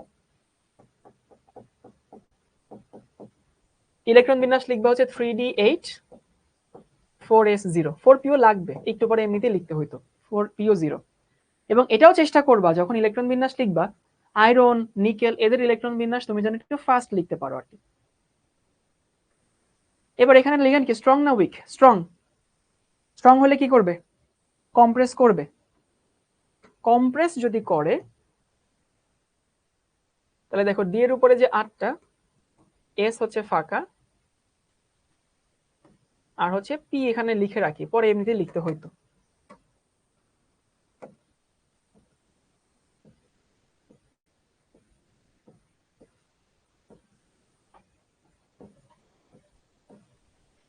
এখন কম্প্রেস যদি করে তাহলে দেখো ভাই এখানে 8টা ইলেকট্রন আছে, 8টা ইলেকট্রন কি হয়।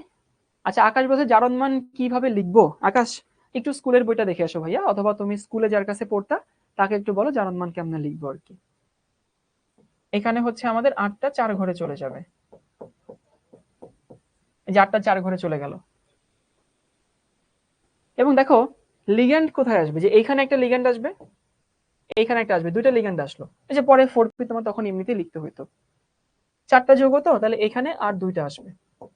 তাহলে সংকরায়ন কি হবে, ডি হবে একটা, এস একটা, পি দুইটা, সো ডিএস পি2।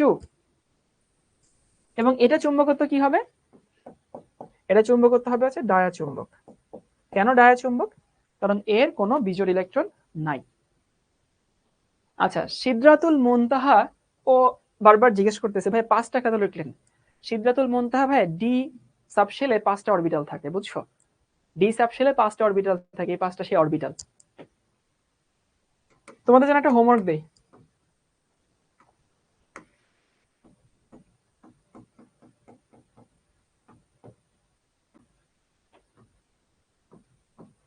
আমি একটু বলে দিই যে অ্যামোনিয়া, এখানে একটা এনবি দিয়ে লিখে নিবা, অ্যামোনিয়া সবার জন্য উইক লিগ্যান্ড। মানে এমনই একটা উইক লিগেন্ড, তোমাদেরকে হিন্ট বলে দিচ্ছি, এক্সেপ্ট কোবাল্ট। কোবাল্ট বাদে অ্যামোনিয়া সবার জন্য উইক, শুধু কোবাল্টের ক্ষেত্রে অ্যামোনিয়া স্ট্রং। তার মানে এখানে অ্যামোনিয়া হচ্ছে উইক লিগেন্ড হিসেবে কাজ করে। এটা তোমরা করবা, কি কি করবা, সংকরায়ন বের করবা, কি বলে, তুমি হচ্ছে সন্নিবেশ সংখ্যা বের করবা, চুম্বকত্ব বের করবা। ওকে। আর আরেকটা জিনিস হইতেছে যে হচ্ছে যে তুমি যখন হচ্ছে এইগুলো প্র্যাকটিস করবা, এখন তুমি দেখবা যে এমন কিছু তুমি হচ্ছে বইয়ে পাবা না যেটা তুমি পারবা না। এই একটা একটু কাহিনী আছে, করে দেখো। এটা আমরা হচ্ছে আগামী ক্লাসে সলভ করব। তো এবার কি তোমরা জটিল যৌগ ভালো মতো বুঝতে পারছো? তাহলে আমাদের কি কি শেষ হয়ে গেল? জটিল যৌগ শেষ হইলো, রঙিন যৌগ শেষ হইলো, চুম্বকত্ব শেষ হয়ে গেল। আগামী ক্লাসে আমরা হচ্ছে আর বাকি যে দুটো ধর্ম আছে, প্রভাবন ধর্ম আর পরিবর্তনশীল জারণমান, সেগুলো পড়বো। আশা করি ভালো লাগছে, আশা করি তোমরা সবকিছু বুঝতে পারছো। তো এখন টপিকের সাথে মিলাই মিলাই বই পড়ো, দেখবে বই সবকিছু পারবা ইনশাল্লাহ। ওকে, তো ভালো থেকো সবাই, আল্লাহ হাফেজ সবাইকে।